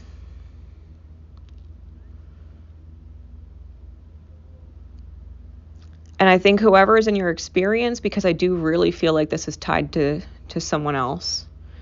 You know, this is definitely tied to most likely a child of yours. They're in their dark space. And they're witnessing you being okay in the winter life cycle for a reason. The snow owl's life is beautiful and full, no different than any other spirit animal. It's just filled with a different kind of wisdom. It has lived a completely full life. It's just different. So as we get into the spread, we have the Devil in the back face, clarified by the Knight of Coins. This is the Ten of Cups in the reverse, clarified by the Nine of Coin in the back face, with the High Priestess in the back face, clarified by the Temperance card in the back face, with the Page of Swords, and it flew out with the Three of Swords, clarified by the Ace of Swords. The Devil in the back face, clarified by the Knight of Coins. You got to turn your back on the past. And it could definitely be your past way of doing things because it's left you stuck and stagnant. There's no actual love that's teaching. Okay? Sometimes the snow owl knows the importance of the winter and allows someone else to experience winter, because they need to see that life is everywhere. You can't not nourish yourself. If someone's energy is draining you and it's burning up your life, like you can see this devil, he's holding a torch and he's lighting off this tree of life. He's burning it to the ground. Whatever someone else's darkness is, it's disrupting your peace. It's disrupting your life. It's draining your energy. It's making you tired. You're forgetting how beautiful it is to truly just be by yourself in your own energy and not care what the fuck is going on. Do you have to cut them out of your life completely? No, but you have to cut their bullshit out completely. And if they don't know how to come out at you without their bullshit, then maybe you do have to let them go completely for the time being. Let them experience the wisdom of winter. Because you're better off without their bullshit, I'll tell you that right now. You're stagnant and stuck in a barren place that's lifeless. When you deal with their energy. When you deal with their energy. The 10 of Cups in the reverse, clarified by the 9 of Coins. This is seeing, and I do feel like it's seeing someone who is emotionally completely drained. They don't believe in miracles. They don't believe in fulfillment. They don't believe in happily ever after. All they believe is in emotional, turbulent nightmare state. Feeling like all of their cups are empty. But it's clarified by the 9 of Coins, like they're witnessing you. But they're witnessing you as an independent feminine. And whether you realize it or not, that message is reaching them, even if they feel trapped in the tower. The bird, the messenger, is reaching the person in the tower. You just want peace. You're independent and you just want peace. And they got to get that message. They need to be independent and create peace. They're witnessing you for a reason. Now, the High Priestess in the back face with the Temperance in the back face clarifying it. I think you already know like you know. I think you're putting a spotlight on something that's not there. Okay. If you look at the High Priestess card, you can see this cloaked figure carved into the back of her throne. She's looking at the clear skies. And this carving sitting on a pillow behind it is 2 keys, gold and silver. You need to communicate in such a way that you can have that compassion for yourself and them at the same time. Like, you understand what they're going through. You understand it's difficult to be in the winter. You understand it's difficult. It's not easy. It's not like you're eating a smorgasbord of fucking whatever every day. You feel blessed when the universe throws you some life and nourishment from outside of yourself and the experience. And that's what needs to be highlighted. I think that's what's missing. Because there is a huge spotlight on the floor. You know what? With me looking even closer at it, I've used this deck so many fucking times, like the edges are worn. It actually looks like a pool. A watery pool behind her throne. And it's almost like this light is coming up out of the water. And that card, Diving for Light, was about going down in the dark waters, the depths, and finding light there and bringing light there and bringing it to the surface. And I think that's exactly what this is. I think you know what you've been through and knowing that there's light there. There's light down there. There's lessons that get learned. There's wisdom to be had. And I think you know that when you dive for light and you take it and you bring it to the surface, you can help someone see the higher perspective. And if you look at the Temperance card, the eagle there, it's actually an all white eagle. There's no brown on it. It's all white, just like the snow owl. This is a higher perspective. And someone's ego or pride is roaring, and you're looking at them and trying to get them this perspective. And to be completely fair, I don't even think they truly believe that their angels give a shit about them. I think they're looking at the Hanged Man's post and wanting to stagnate, wanting to hang upside down in their beliefs. They have to look for the beauty in the knowledge that you understand. They have to be willing to receive it. If they're not, that's okay. You can't keep beating the drum trying to pull them out of their dark space, help them out of their dark space when they feel like drowning. Maybe drowning is a part of their journey right now, and they have to fucking drown so that they could be reborn.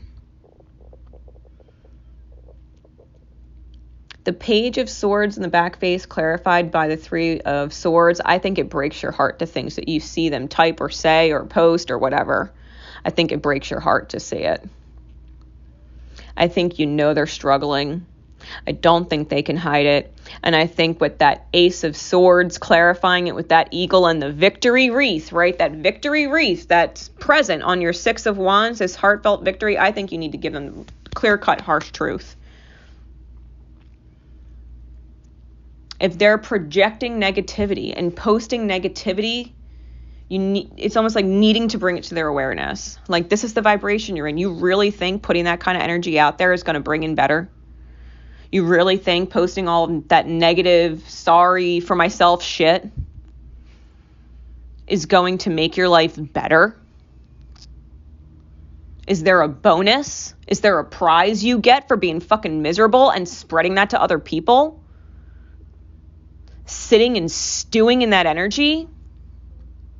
It's exhausting. You're exhausted just watching it, just reading it, just hearing it. It's exhausting. It's draining. It's worrisome. You don't want any parts of it.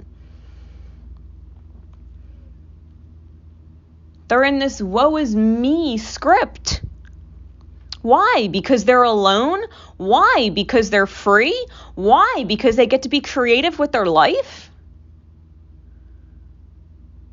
Why? Because Spirit will nourish them with what it needs to nourish them with when they need to be nourished, and they're not going to miss out on the little bits of beauty in life that they get to experience with other people. Misery loves company. They're dragging your energy and your ass down with them. They're taking your peace. Embrace that winter snowy owl energy. Embrace it. You enjoy the cold and barren. You've learned from it. You've gotten used to it. You're comfortable in it. It's natural for you. You're grateful for it. You wouldn't trade it for anything. Especially not someone else's drama and bullshit. They want to be in your life. Great. They can't bring their bullshit with them. They can't bring their woe is me sob story with them. You're not interested in hearing that over and over and over and over and over again. If you're tired all the time, that's why. Look at the energy you're taking in. It's exhausting. It's exhausting. And if you didn't realize just how much it was affecting you, you do now.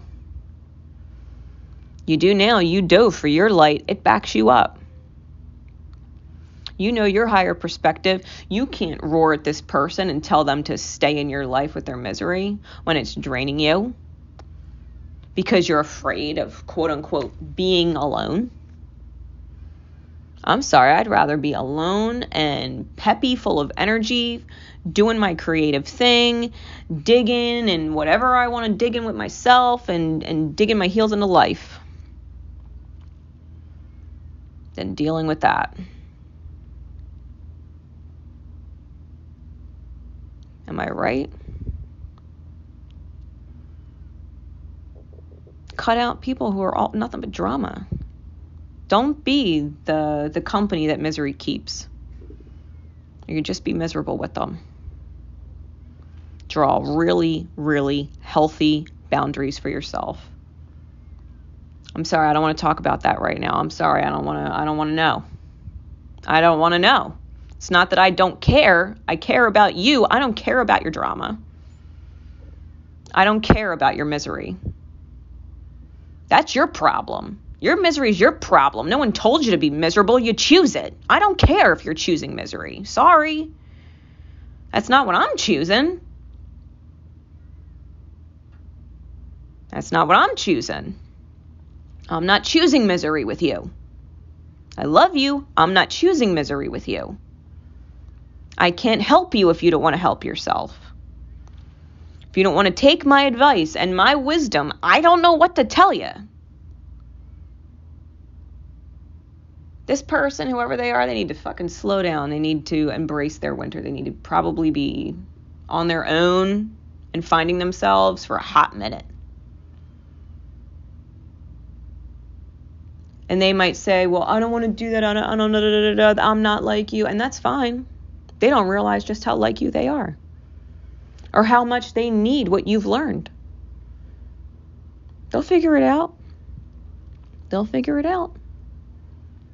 Don't let your heart break every day seeing shit that's upsetting. They're on your feed on Facebook or some shit like that. Snooze them for 30 days. Change the settings to where you don't see them at all on your feed. Because you can do that. You can be friends with someone and have them never pop up on your feed. You'll only get notifications when they comment on something that you post. And if you're posting positive energy, great, let them resonate to it. And when their energy picks up and it's more positive, great. You'll align with that. But not while they're in their fucking dead zone. You can't reach somebody in a dead zone. There's no fucking signal, no connection. Can you hear me now? No. Can you hear me now? Nope. Nope. Can't hear you. I'm in a dead zone. I feel completely drained and dead inside. Nope. Not willing to receive. So let it go. Let that part go. Really firm, strong, healthy boundaries. Do not allow it in your energy space in as many ways possible. All right. So I hope that helps. That was secret code name Snow Owls. All right. Moving on. So the next secret code name is Mary Poppins. Now, Mary Poppins, we all know, right? Just a spoonful of sugar helps the medicine go down in the most delightful way. Mary Poppins makes taking the medicine seem so much easier. You know, there's this whole scene where she's pulling magic out of her bag and everything is cleaning up like she makes it a game. She makes cleaning a game. It makes the day fun, right? They have all these little adventures that they go on, and it's like creating the story of the day, the story of the experience. She's a beautiful energy, right? This caring, loving energy that the children love and resonate with. They are excited with her in their experience, right? It's about embodying that kind of energy. So getting into the guidance card, Legacy of Light, card number 7. It's a card of divine miracle and intervention, okay? It says, you are being asked to honor the legacy of light that is your sacred birthright. Take nourishment and support from those that have come before you, your ancestral lines, not only in blood, but also in spirit. Perhaps these are the beings that have inspired and motivated you to live as a sacred rebel from your heart and with belief in yourself. The more you are nourished by this legacy of light, the more you become a bearer of the legacy for those that will be supported by your light in the future. This is a sacred endowment from the great universal source of light to humanity. It is the light of wisdom, creativity, radical courage, love, and respect that is passed down from the heart of each generation to the next. The legacy of light is your spiritual birthright to refine and shine your essence to the world, to be like a sun, radiant and unapologetic of your nature. The oracle of legacy of light comes to you when you need confirmation that a creative choice you are making, or have made, or will soon make, is the one that is in alignment with your sacred purpose and spiritual path of healing and growth. The legacy of light cannot be ignored without some detriment to your sense of well-being. If you are asking about a particular question, then this part of your answer is the issue at hand is one of utmost importance to your spiritual growth, even if it seemed like a relatively insignificant thought. The energy around this matter is relevant to your sacred birthright to shine, and perhaps you need to trust more, to know that all is well, no matter what appears to be, and to ask for help, and to believe that you deserve to receive it. When you become the change exists for you. The legacy of light also asks you to call on the unconditionally loving support that exists for you every day. This light will offer you all manner of assistance. To not call upon it is like starving, because you believe you have no means to acquire food whilst the feast lays before your eyes. If only you would partake in it. Perhaps you worry that you are asking too much of those who wish to assist you. However, this is also a mistaken belief. Those beings of unconditional love who assist us spiritually each day need to shine just as we do. When they are embraced for their purpose, to assist with the spiritual growth of humanity through unconditional love, they too become a part of the legacy of light, shining bright with love and helping to illuminate the world. Although you may doubt your goodness at times, and being human does mean there will be some very dark moments on your path, this oracle affirms that you are coming from love, with the pure intention to simply live your life and do your best in the circumstances in which you find yourself. You're being asked to avail yourself of the help that is awaiting your request so that your own light can become a part of the greater shining legacy of divine brilliance made manifest upon the earth. This oracle is also guiding you to something in your family history or spiritual ancestry that is relevant to you right now. Your spiritual ancestry can be recognized through the traditions and cultures that you're intrigued by and interested in. They do not have to be the same as the spiritual traditions that you were raised with in this lifetime.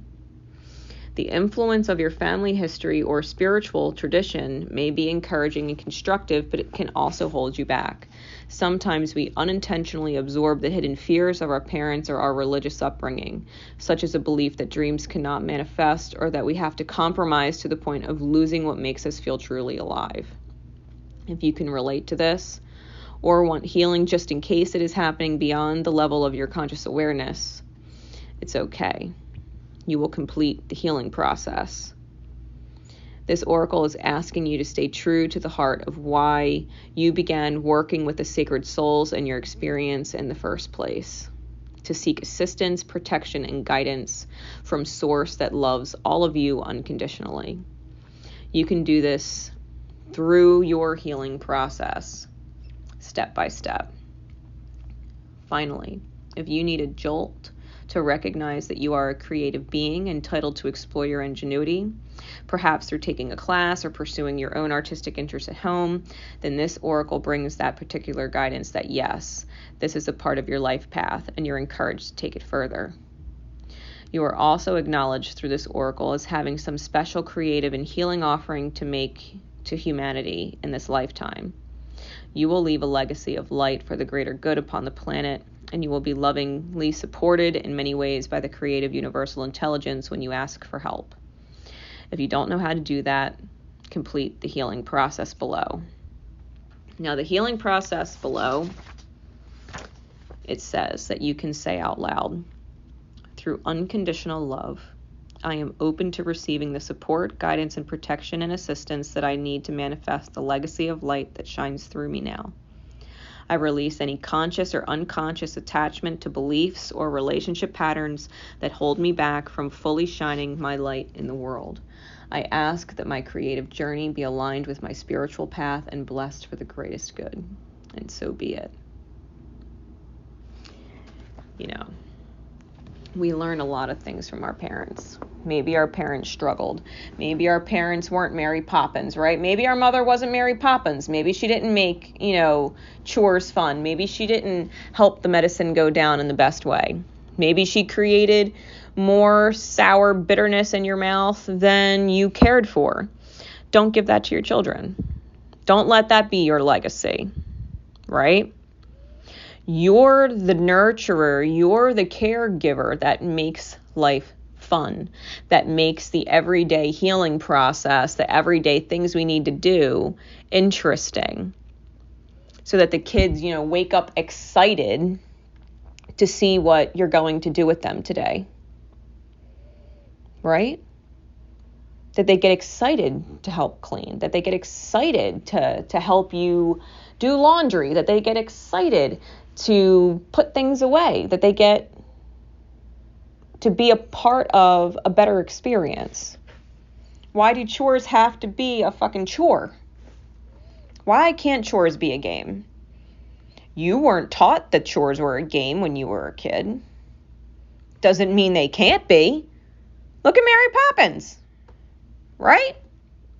Kids loved her. Of all the other nannies that didn't work out, they loved Mary Poppins. There's a reason for that. She's light. She's bright.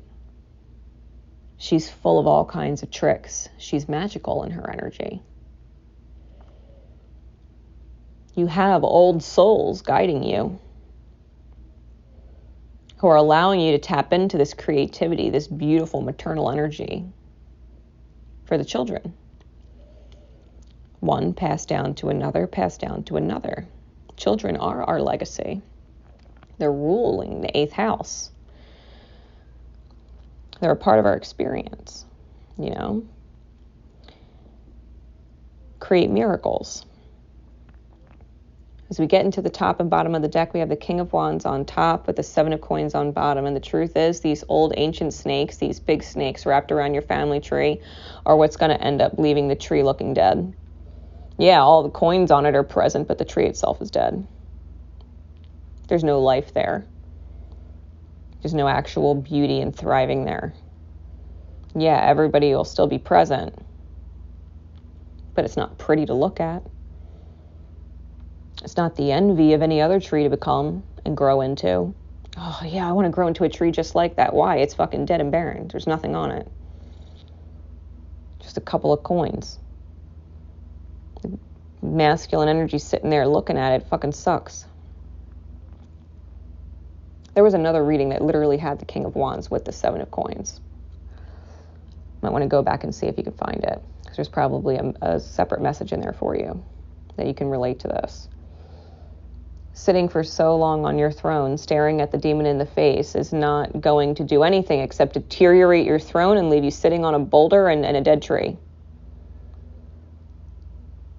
You got to find your own magic, right? You got to find your inner magic. So as we get into the actual spread, we have the 5 of Wands clarified by the Ace of Coin.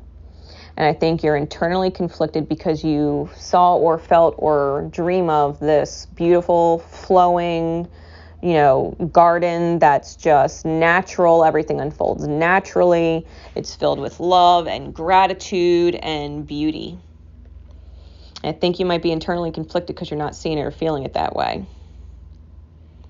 Right. We have this King of Cups, or this King of Water, in the reverse, clarified by the 4 of Wands.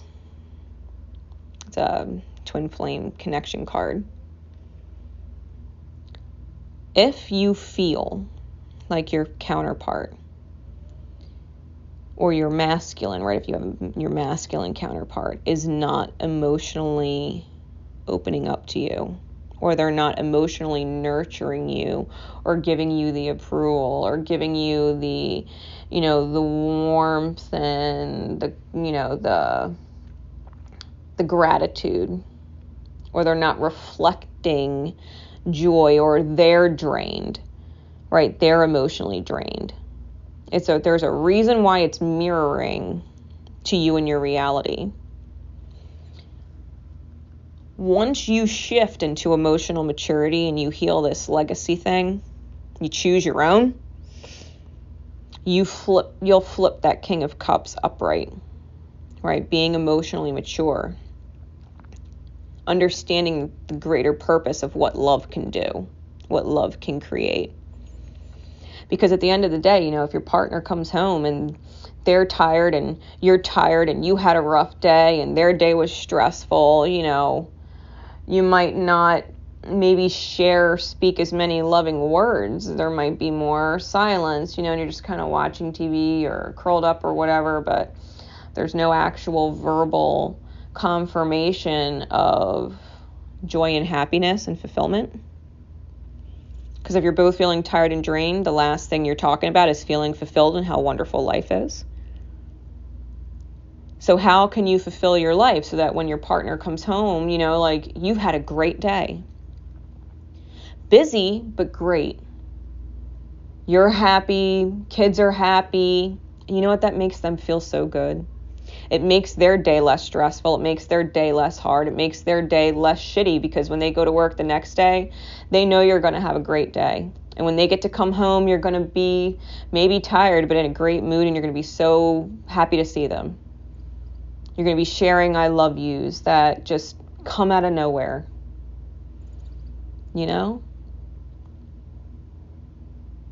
I think with the Seven of Swords in the back face, clarified by the World card, I think you have to end the truth that you're stealing away from yourself or ignoring. I think that the mental conflicts that you have, or people that take your peace away, you have to be able to close up that cycle, because no one can actually take your peace and make your life hard. All the nannies before Mary Poppins had a really hard time. It's not because the kids were trouble. It's because they didn't know how to nurture them. They didn't know how to make life fun for kids. And so the kids were a nightmare until Mary Poppins showed up. And you would never know those kids were a nightmare ever in the movie. You close the cycle. You wrap it up, right? Fixed energy. Aquarius, Scorpio, Taurus, and Leo. You do that. You get fixed closing this cycle and become fixed in the one you want to create, because the Queen of Swords, this Queen of Air, is the truth in the heart that cuts through the fog in the experience. There's dark clouds all around her, but she's clear and she knows she can cut through them. This is the epiphany, the tower, right, that clarifies it, that needs to happen. You need to break the facade or this mask that you are a person who, struggles with whatever. Struggles with your own relationship with your parents. It's not fun. Maybe your parents don't make life fun and enjoyable for you. Maybe they don't improve your life experience. Maybe they're like all the shit nannies that the kids had before Mary Poppins. They're not pulling out magical tricks and supporting your life and making it easier. They're making it harder and less enjoyable. Let them go. You're fired. Let them quit. It doesn't matter. It doesn't matter. You've got to be so excited to be who you are becoming that the old shit don't matter. The old patterns don't matter. You're not your mother. Nor would you want to be. Nor would you ever want to be. So, you raise your kids different. And just when you think you couldn't raise them any more different than you are, you get 10 times more different. You are Mary fucking Poppins.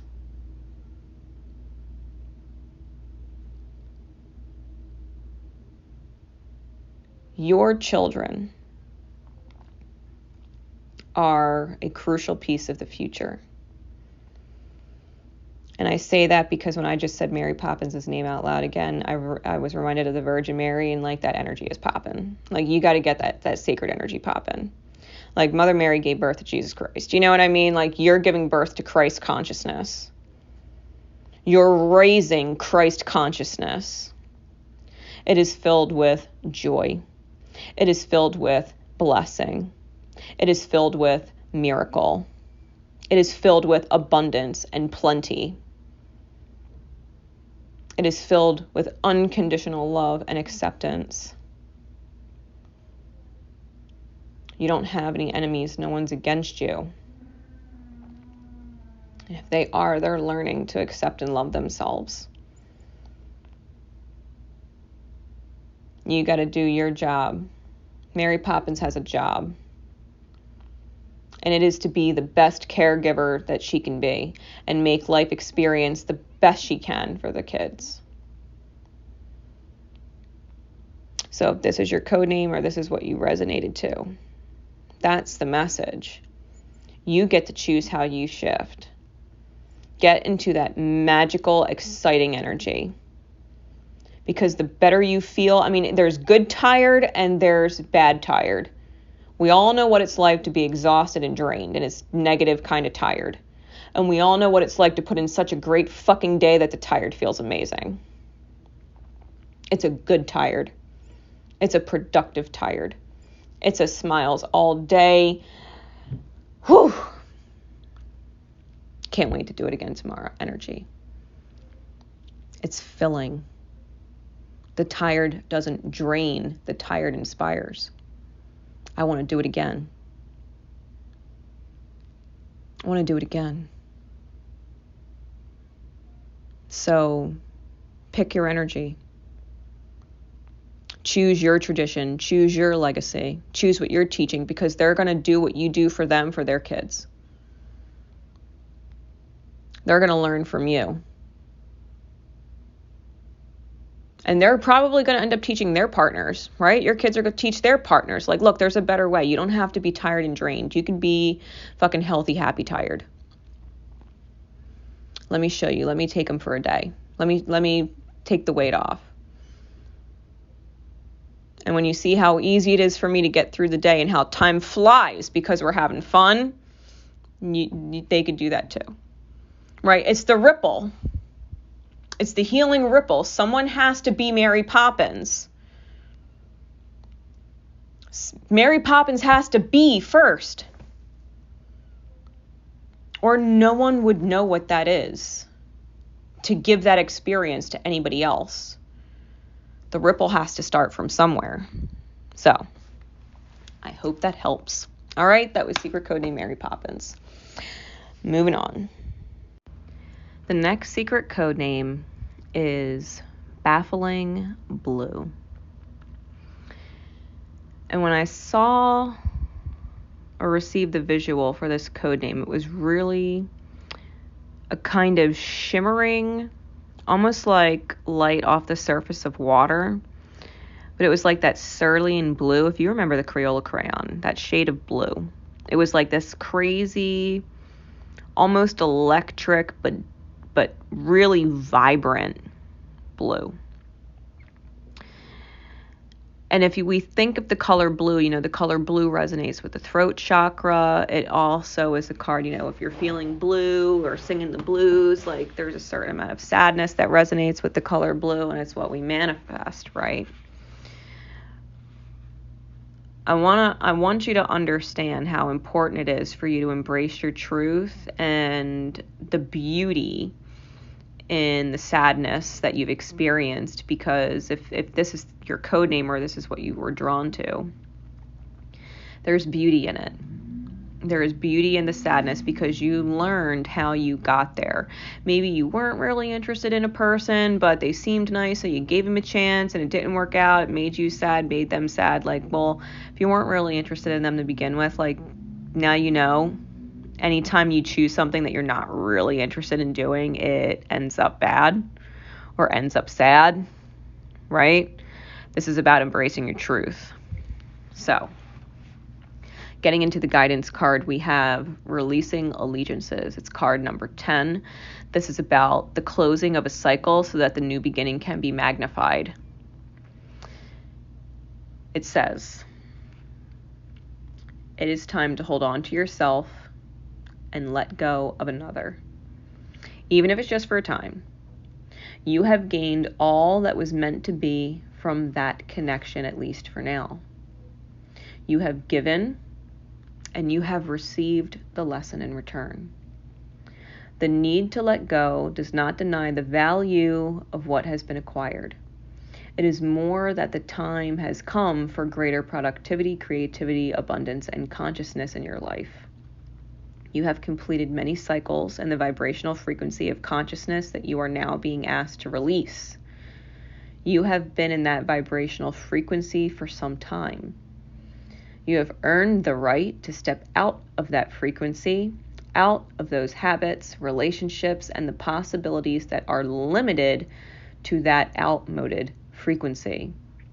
It is now time to expand into higher frequencies of experience that will bring enhanced love, empowerment, and peace into your life. You will take the wisdom of what you have learned with you into something new. New connections, new relationship, new life experience, and at a higher turn of the spiral of life. But first, you. Trust that you can step into solitude for a time without being consumed by loneliness. It is time to reconnect with yourself. Perhaps you have had a period of outward orientation where your energy has been diverted away from your inner journey of self-discovery and creative self-expression and into the world of lists, schedules, demands, and expectations. Trust that you may need to step back momentarily even from your healthy relationships and commitments to refresh your spirit by reconnecting with your own nature in solitude. It's healthy to take me time. Perhaps you've been diving so deep into the creative waters that you have lost your bearings or your energetic connection to your reality, your own life, and your needs in the here and now. Either way, you need to come back to the ground of your own body. This is a time for self-love, for paying attention to yourself, for nurturing, holding, and being you. It doesn't mean you can't love another. It just means you need to turn your attention inwards for a time, for some quality time with yourself. You will emerge renewed, refreshed, and clearer about your journey and your relationships as a result of this. This oracle is also confirmation that the work you've been doing on yourself is working for you. Your level of self-love is growing, and your ability to love consciously and healthfully is increasing as a result. Some connections in your life will mature alongside with you, and your regard and affection will deepen and blossom. It will be revealed that other relationships are no longer relevant to your life journey. You will know which is which because you will feel it. You will feel it most clearly when you have some time to be with yourself and reconnection. If you've been contemplating a change in lifestyle, enrolling in a class or joining a group, starting a project, or setting aside some time to focus on your inner work, then this oracle comes as a confirmation that these things would be supportive, healthy, and helpful for you. This oracle also comes with particular guidance. There is a situation that has arisen or will soon arise where you need to get back to yourself. Don't be put upon or hoodwinked into backing down by the emotional reactions of others. Stand your ground and stay aligned with what you know to be true. No matter how wonderful something seems logically or on the surface, if it doesn't feel right for you in the moment and it is hurting you in the heart for this time, it is not for you. Perhaps that will change and it will be right for you later, but it is not right now. Perhaps you will step away and realize with relief that you had a lucky escape from a situation that would have ended up unnecessarily costing you and scarring your soul. Either way, backing yourself and not giving in to the opinion of another or the expectations of another, no matter how highly you would have rated that opinion in the past, is important. It is highly likely that you are breaking with tradition, with a role model or belief system that you've outgrown.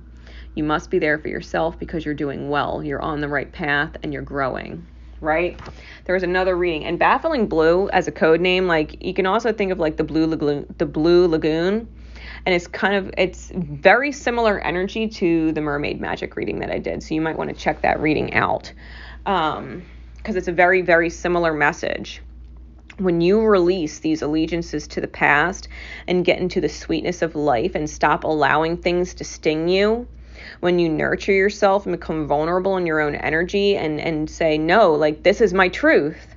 The truth is you're fucking hurting me. The truth is I don't like your expectations. The truth is your energy is toxic to me. Every time you're around me, I end up feeling hurt in some way. I can't keep you in my experience with you hurting me like this. I can't do it.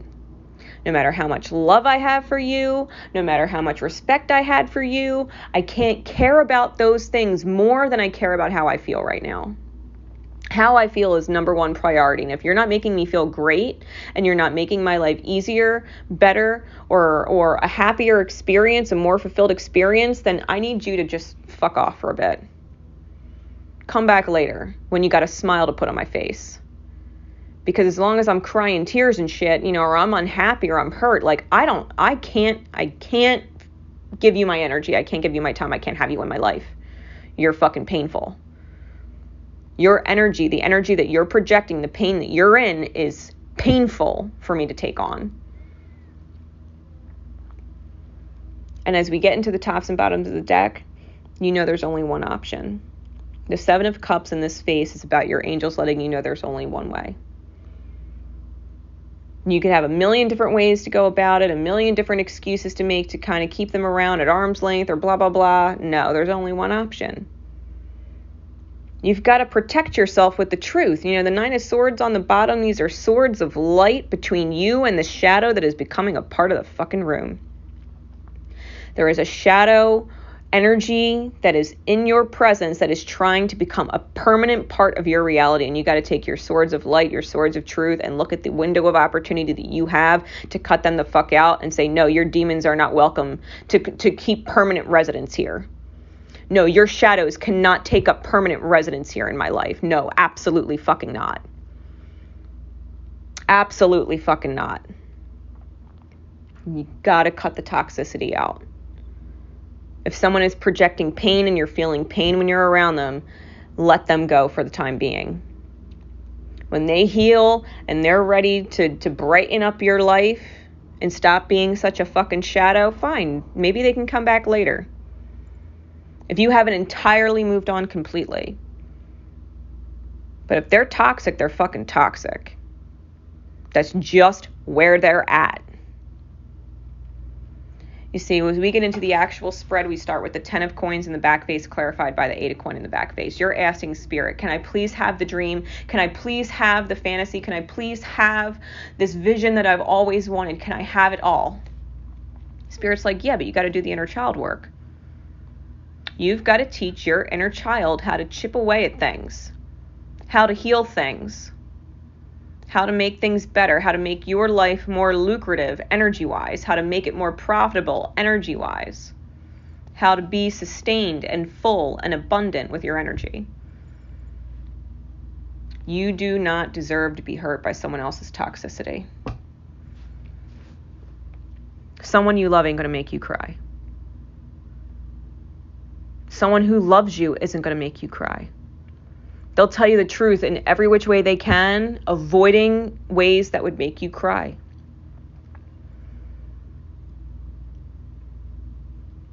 If it's upsetting for you to lose this person and you cry at the thought of them being gone because you know they're meant to be in your life, then you have to truly accept that you're not in alignment right now. There's healing that needs to be done. There's inner child work on both ends. And you need time apart from each other to heal. And you will have the ultimate new beginning pop up. Ace of coin. You let this toxic person go, I'm telling you, I don't think you're going to miss them nearly as much as you think. Once you realize that there's so much better out there, this beautiful, fresh new start, we have the twin flame, Four of Wands card clarifying that Ace of coin. You open yourself up to divine union within. Ace of Pentacles, in its most natural state, this is being in love and gratitude for your life because you're not taking someone else's pain anymore. You're not their fucking garbage dump where they put their pain and shove their pain at. You have a beautiful life with beautiful people, beautiful experience all around you.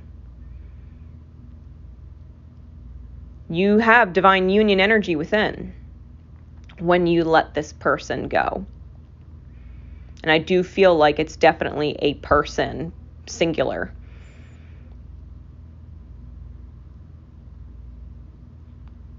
What follows is the Lover's card in the back face, clarified by the Two of Cups. I mean, you can't get any better love energy than this. We got the Four of Wands present, the Lover's card present, the Two of Cups present. Like, you're allowed to enjoy a sacred soulmate while your twin flames healing. You're allowed to be blessed and receive from sacred soulmates. And I don't necessarily mean romantically. Like, you have friends, family, whoever is in your experience that fills you up and makes you feel whole and reminds you how beautiful you are and how special you are, and they ain't fucking lying. They're not lying to you. You have to be able to let your heart and your mind hold hands together and communicate your truth. You got to burn the past, and you can't let the snakes come with you to the future. You can't let the toxicity and the demons follow you to your future. That has to get burned to the ground. That has to purify and purge itself, cleanse itself, rebirth itself. That has to come back new and improved. You have beautiful blessings around you, beautiful soulmate energy in your life, people that are uplifting and positive and supportive of you through this releasing, right? This releasing of allegiances. You gotta let them go. Your heart can stay loyal to them, but your relationship to their toxicity cannot. What you're loyal to and what you love is their potential, but they ain't fucking showing it. Let's get real. If they're toxic and they're stinging you, I'm sure they have great potential. They're not going to reach it unless you cut them the fuck out. Like, no, it's not acceptable. I see a better version of you in there, and if you keep giving me this toxic shit, I'm not buying it. I don't fucking want it. Take it back. Take it back. I don't fucking want it. You've got to be able to choose to love yourself and heal yourself and connect with yourself. Your mind and your heart can come into union and be in alignment. And when you do, we get the King of Wands clarified by the Fool card and the Ace of Swords. This is you being super empowered by your own soul spark energy, that you have mastered the creative force that is willpower. The truth sets you free. The truth sets you free. With the Fool and the Ace of Swords clarifying it, it sets you so free when you take that leap of faith on the truth that, I'm sorry, toxic's toxic. Love is love, but toxic's toxic. Fuck you if you think I'm going to love you so much that I'm going to take your bullshit. Fuck you. No, that is not how it works. Because if I'm a fucking asshole to you, your love ain't keeping me around. It won't go the other way. Because it's not fucking right. If I were nasty to you and treating you the way you treat me, you wouldn't want me around. Am I wrong? You treat people the way you want to be treated. Sorry, you don't give a shit about me and how I feel. I can't give a shit about how you feel right now. I can't. Because giving a shit about how you feel when you don't give a shit about how I feel, I can't do it. It's too fucking painful. Really clear in your truth, right? Take a leap of faith on the truth. Tell someone how the fuck it is. Why? Because you love them. because they can't stay in their toxic shit, because they need to see themselves. Take a leap of faith on the truth. I shit you not, Archangel Michael, the eagle is present with the victory card. You will align yourself. They will go through the healing process. You will be rewarded for it. You will have supportive people around you, loving you and helping you stay connected to yourself. You have guardian angels here on earth. You have them as above and so below. You will have all the support you need. It's okay if you need to let them go. Trust the process. Trust. If it doesn't feel good, it's not meant to be in your reality. Point blank, period. And that's all there is to it.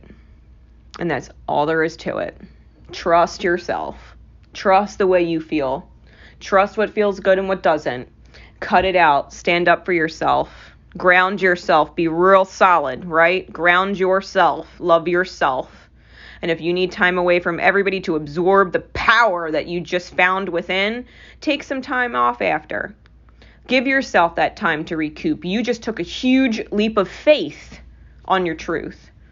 Huge step for your soul. Took a lot of energy to do that. Took a lot of strength. Took a lot of willpower. A lot of it. And you deserve to have some time for yourself if that's the case. Your friends will still be there. They will understand. All right, she needs some time. Couple days, let her do her thing. She knows I'm here. She'll come to me when she's ready. She just needs some time to herself. That's totally fine. And you take it. Take that you time. Be fucking proud of yourself. Enjoy the bath. Enjoy the time out in nature. Go for a walk. Go for a bike ride. Turn your music on in your room and dance as you reorganize your closet and get rid of old clothes, especially old clothes you wore dating that person. Get rid of them. They were great memories, but they're past. And if you have pictures in it, great. That's all you need. You ain't wearing that old energy anymore. It has too much old you in it. It has too much of your old energy in it. Let it go. Don't put your old energy back on. Go get some new energy. Feel fucking amazing. So that when that person comes back brand new and improved, you've got all your new energy to rock and roll in. Right? Switch it up. Switch it up. And everything else will follow. I can promise you that. Your angels are guiding you. There is only one option. Fuck permanent shadows. It's fucking bullshit, right? Fucking bullshit. You have permission to grow. You have permission to be happy. You have permission to be loved when you love someone. You have permission to be appreciated. So, that said, I hope it helps. That was secret code name Baffling Blue. All right, moving on. So the next secret code name is Chimney Sweep. Now, if we think about what a chimney sweep does, and I was particularly shown the actual tool that they use to sweep up through the chimney. It clears the soot and ash that builds up on the inside of the chimney, because if for whatever reason there's too much black soot in there, the smoke can't get out, and it starts to back up and fill up the room and come into the house, right? It's a health hazard. The chimney sweep keeps it clean. It removes the soot so that the fire burning within and keeping the home warm doesn't end up polluting it and becoming toxic, right? It's a very important symbol. It's a very important symbol. And with that said, getting into the guidance card is Heaven Sent. Card number 33. And as soon as I saw it, I thought, you're a gift to someone. You know what kind of care is required to allow a healthy fire to burn, right? and to continue burning so that it can burn and be bright and warming every day. You understand, right? You're a heaven-sent gift. You may also have someone like this in your experience, but I think this is, I truly do believe this is your energy. I believe you're a heaven-sent gift to someone. So as I read a little bit of this to you, it says, just as we receive gifts in the physical world through the thoughtfulness of others, to acknowledge how much we mean to them, so too we receive gifts on other levels, including the spiritual level. A spiritual gift is something that happens through grace. We can ask for help, and it may be given in response to that request. All requests for help are answered. A spiritual gift can also be given without us asking for anything at all, at least not consciously. Sometimes it is our hearts that cry out for help. While we are busy getting on with our to-do lists, we don't often stop to think about what our hearts might need. If we do, and an immediate solution is not obvious, we just get on with life, either letting the issue be or taking the more painful option of dwelling on it without seeing how it might be resolved. See, now I believe somebody else is praying for understanding or love and compassion. I think you completely understand what their heart needs. Even if they don't, I think you totally understand their inner child and what their inner child needs to grow and thrive, right? You're the answer to the prayer. It says, however, there is a loving benevolence in life that knows exactly what we need and how it can best come to us, even when we are not quite so clear. This force actively seeks to assist us in walking our life path. That loving sweetness is being offered now, or soon will be in the form of a spiritual gift. Your spiritual gift may be symbolic. It may be something that seems ordinary, but holds a lot of meaning for you. It might be an object that catches your eye or mesmerizes you. You might think you are appreciating how lovely it looks, but it is the underlying energy that captures you. Something in the appearance, the color, or the shape speaks to you and is simply being drawn to it, perhaps answering an unspoken prayer. It is not the object that is the gift. That's just the wrapping. The actual gift is subtle, the effective empowerment. It is like a spiritual booster shot that helps you move forward in life with additional zing, extra strength, and greater peace. You will be empowered to accomplish tasks that you may have nearly but not quite been able to manage on your own through the bestowal of a spiritual gift. Okay, this oracle also brings you the message, let yourself be helped. Assistance is coming your way, so act on it and say yes. This oracle comes with the message that you are to trust in the things that you feel and say to others without knowing why. It moves them. You might not understand, but through trust, you are allowing yourself not to overthink and censor yourself. As such, you are able to become a vessel through which the spiritual gift can be passed on to others. Don't block yourself. Let life happen through you. Only benefit can come from this. Okay. Spiritual gift. The fact that you know, consciously or unconsciously, aware or unbeknownst to you, you understand your soul being connected with someone, there's a certain amount of cleaning and healing going on. And whatever you've given to this person, they will return to you in kind. I feel that. In divine time, divine alignment. 33 is the master teacher. You're teaching someone how, when they don't take care of themselves and they don't get rid of the leftover bullshit from past fires that burned out, like when they don't clean their system of that energy, it becomes backed up. Someone can't move forward with you until they learn how to clean themselves, to release the smoke, right? To release the soot that blackens them, that dirties them. They don't know how to clean themselves. And so you've been going through this process with them. With the top and bottom of the card of the deck, we have the Four of Swords in the back face on top with the Knight of Coin on the bottom, also in the back face. The Four of Swords in this face, I think you realize someone is burning in their reality. They're burning shit to the ground. They're burning bridges. They're burning their, people or experience in their environment. They're crashing and burning. And I think you in your wisdom, you needed to break from that. You needed to break from it. It is a dirty job to clean a chimney. And even though you know how to do it, it doesn't necessarily mean you want to. It's like teaching the homeowner how to do it so that you don't have to come back and do it. It's the chimney sweeping teacher, not the chimney sweeping job. It's not your profession. You're teaching someone how to clean themselves so that they don't end up dying in their sleep with all the toxic shit in the house, right? The house metaphorically being the self.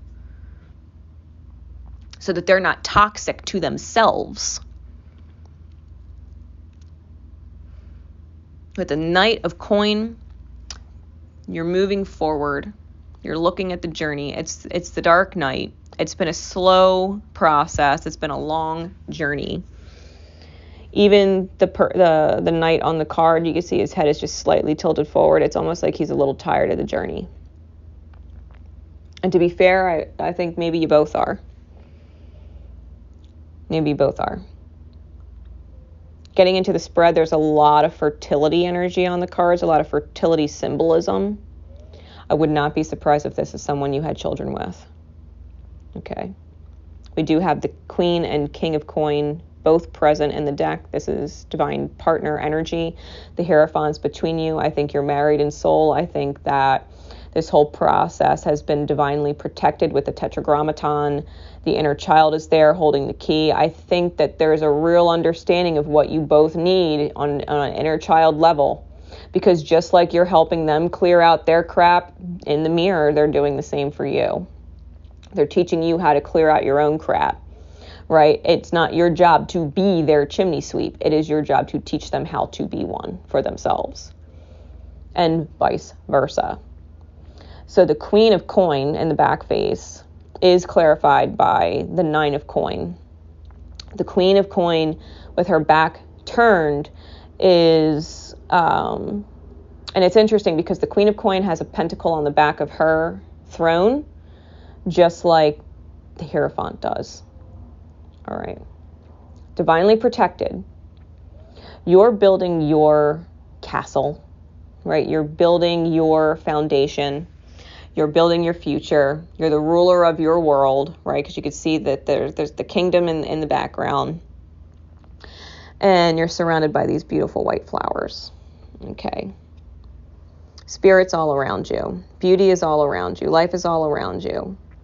I think that you understand that if you did have a child with someone, that it had to have been a meant to be process. There is definitely a healing there. You know, you have the messenger, the hawk, on the back of your throne, and you're receiving the messages. I think you're intuitively understanding why your reality is the way it is, even if maybe you have a hard time facing it, because even the Nine of Coins is her back is to the viewer, right? You're seeing her from behind. I think you might have a hard time looking at your reality or the fact that you're single or independent for a reason. And it's because there's this almost like telepathic communication or this long distance communication that you're having with someone, and there's a healing taking place. And I feel like Archangel Michael is definitely involved, because you're putting out messages of peace, okay, with the dove, or peace is with you. And there's someone in the tower, there's another energy in the tower, feeling trapped, and yet receiving the intuitive guidance, receiving the angelic guidance, with the eagle coming to see them. And they're welcoming the guidance. Their arm is outstretched, ready to bring the guidance in. And that could be you. You know, if that's your own masculine energy stuck in the tower, you know, you're calling out to spirit, what can I do? Angels, what can I do? Help me protect my energy in the highest, because I deserve what is heaven sent to me. I deserve someone who understands what it's like for my inner child to need healing, and what to nurture it with, right? I deserve someone who understands my inner child woundings and how to help them heal, to teach me how to heal them. I deserve this. With the Hierophant clarified by the Fool card, this is someone you took a leap of faith on, especially if you had children with it. Because let's face it, anytime anybody gets pregnant, there's always the option of abortion or adoption. You don't have to keep the child. You don't have to tie yourself indefinitely to someone else. You have a choice. You took a leap of faith. In the dark night, you see the shooting star across the sky, and you took a leap of faith. Because on some level, this is someone that is very loyal to you, and you are very loyal to them in spirit. You have past lives that have been spent together, numerous past lives together. You've been healing on this journey for a long time, the two of you. Sometimes we need to take off our crowns and remember that we're human. Remember that we're individuals, and release the expectations or our own controlling tendencies when we're trying to latch on to too much power. The King of Coin is going through the inner child work, chipping away at things, slowly getting their coins all together, from the 8 to the 9 to the 10. They're realizing it too. They're doing the inner child work. They're going to go through a time of solitude where they are also independent and on their own and not jumping from one this and to another. Like, they're working on it. The King of Coins, every time I see the King of Coins in this card, I call him the narcissist of my deck because he's a smug-looking motherfucker. It's almost like they know that you love them and you know what they need, and they're taking all of it, but they don't know how to give it back. Well, they're working on that, or at least spirit is working on that with them. And mirroring for you, there's a certain amount of knowing what you deserve and not feeling entitled.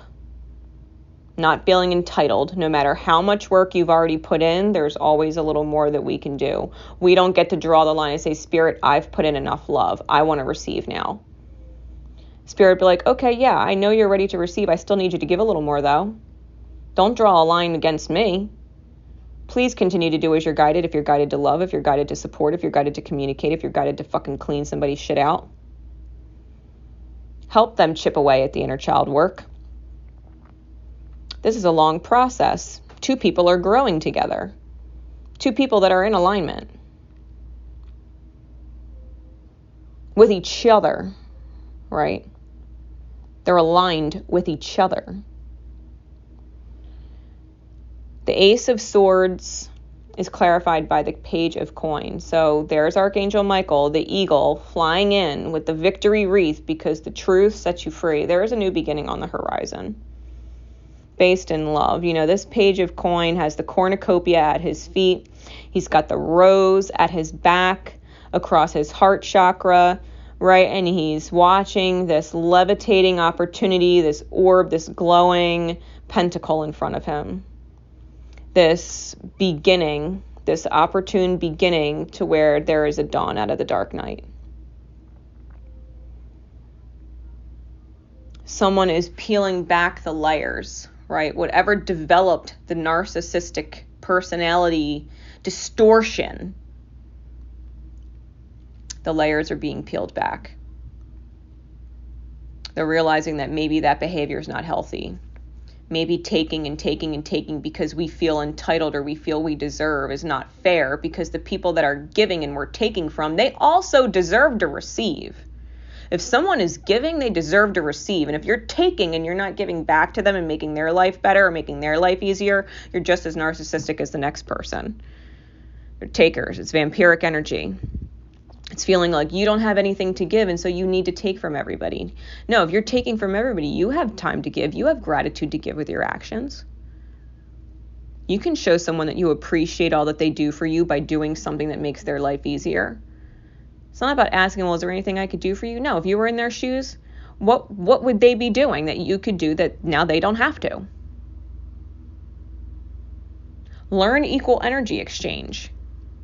Because that's how the chimney ends up being cleared. Like, you teach me, thank you, now I can do it myself, right? It's like, give a man a fish and you feed him for a day. Teach a man to fish and you feed him for life. It's not about taking. It's about learning. It's about learning how to give when people give to you, and vice versa. And that's the lesson that your divine counterpart is also working on, how to give when they are taking from someone. They're learning how to give back. They're learning how to reciprocate. And so if you're in a situation where you feel like you're at a loss and you're taking from others, learn how to give back to them. Gratitude, actions. Because that's going to mirror in your counterpart. And they're going to start showing up for you in ways you probably thought were impossible because they're a fucking narcissist. And they've been taking and taking and taking forever. Well, they're going to get dealt a real big lesson because they're probably going to have some crazy Cupid arrow ping for someone that they decide to put all their chips in, and then boom, they realize they're being fucking used. They're being taken advantage of. And all of a sudden, they realize that the only person that ever really gave a shit about them was you.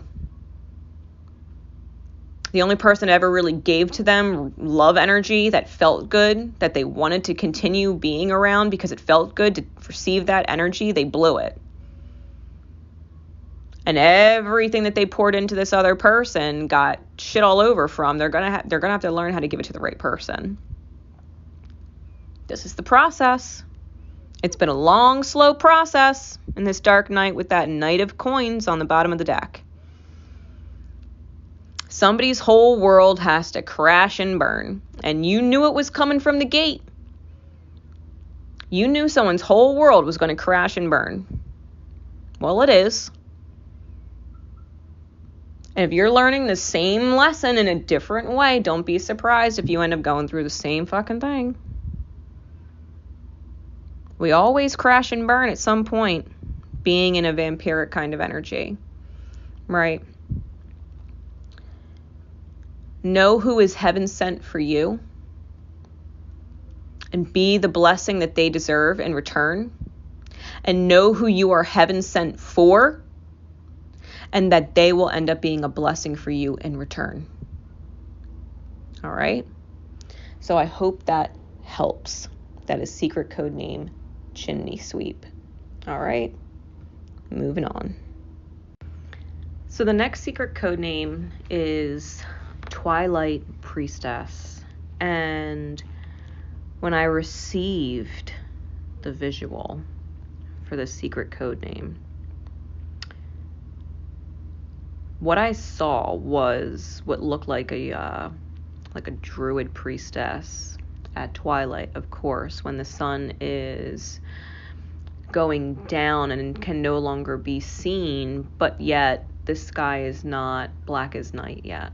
Right, this kind of no longer day, but not quite the night energy. And her eyes were glowing, right? Glowing with this magical mystery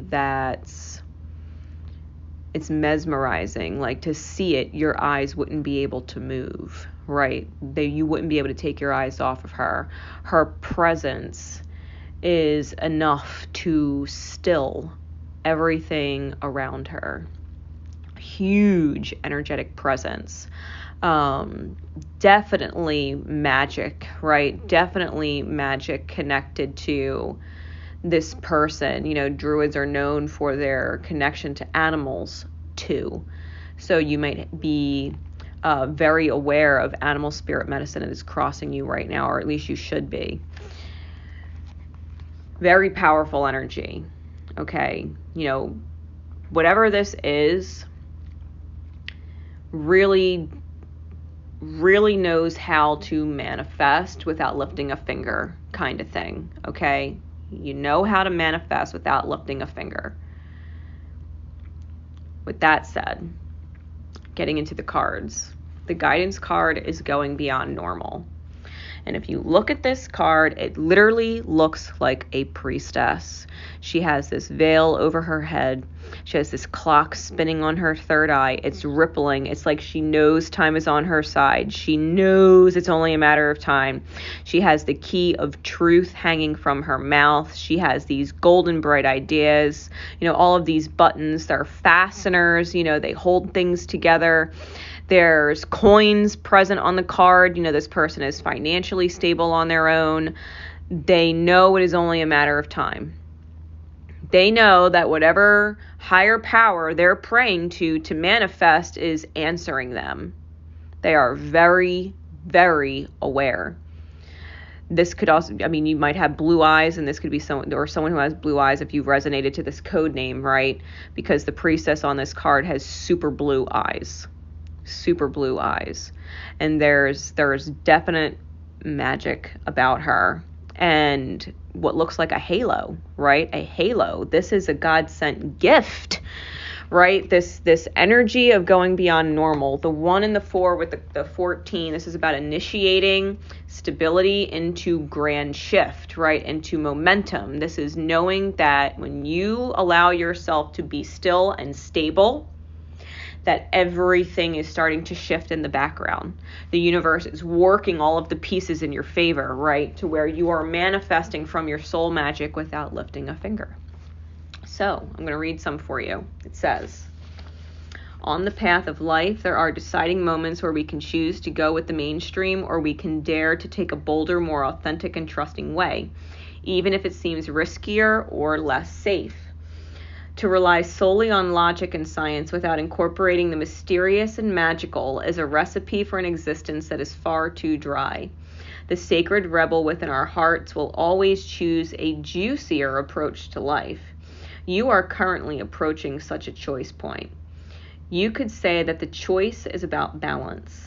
It is less about choosing to honor either art or science, gardening or architecture, and more about integrating all approaches so that you enhance rather than hinder your life journey. Placing science and structure above all else kills off the rebellious heart. Steadfastly relying on logic, proof, and a complete set of plans to measure and dictate outcomes will suffocate the soul. Basing decisions on limited factors with an imbalanced measure of success is unnecessarily limiting. This approach prevents us from living freely, spontaneously, and with trust so that we can rebel against the need for things to go strictly according to plan. Choose to value decisions based on passion and instinct, and trust in life enough to embrace it as an adventure and let it unfold as it will. There is a time and place for logic, strategy, planning, and measurable outcomes. These are not bad tools to have in your repertoire, but we must be vigilant not to worship them or allow them to quash our less rational, but equally valuable decision-making tools, intuitions, feelings, and those things you know without knowing how you know them. The flowing, inspirational energy of the heart may have no conceivable basis in logic or reason and still be uncannily accurate. To remain rebellious, we must not sacrifice the art of emotion, instinct, passion, and intuition for the science of logic and strict planning. On the other hand, gardening and art do provide us with a plan, more loosely held. This plan still requires us to set aside time to draw upon reliable methods and prepare with certain tools. However, there is also a healthy dose of organic flow, responsiveness, and trust in the creative process of bringing something to life. You can set yourself on a strict course, but if you're guided to switch it up in there a little bit and trust your gut, like, okay, well, maybe I told myself I wasn't going to do this with this person, or I wasn't going to, be in their experience in this way, and yada, yada, yada, they need time apart, and that's fine. And if they don't reach a certain, milestone in their own healing, I can't have them back around. But if you're guided in between somewhere to be present, you listen to your intuition, right? You would never ignore your gut. That's what that means. You're being asked to stay open to the intuitive approach in your life, your work, your creativity, as well as your spiritual journey. The intuitive approach can be likened to the method of a gardener or an artist. There is a sense of what might work where, and a loose or even a detailed plan, but how the plan is carried out will depend on and respond to the flow of its surroundings.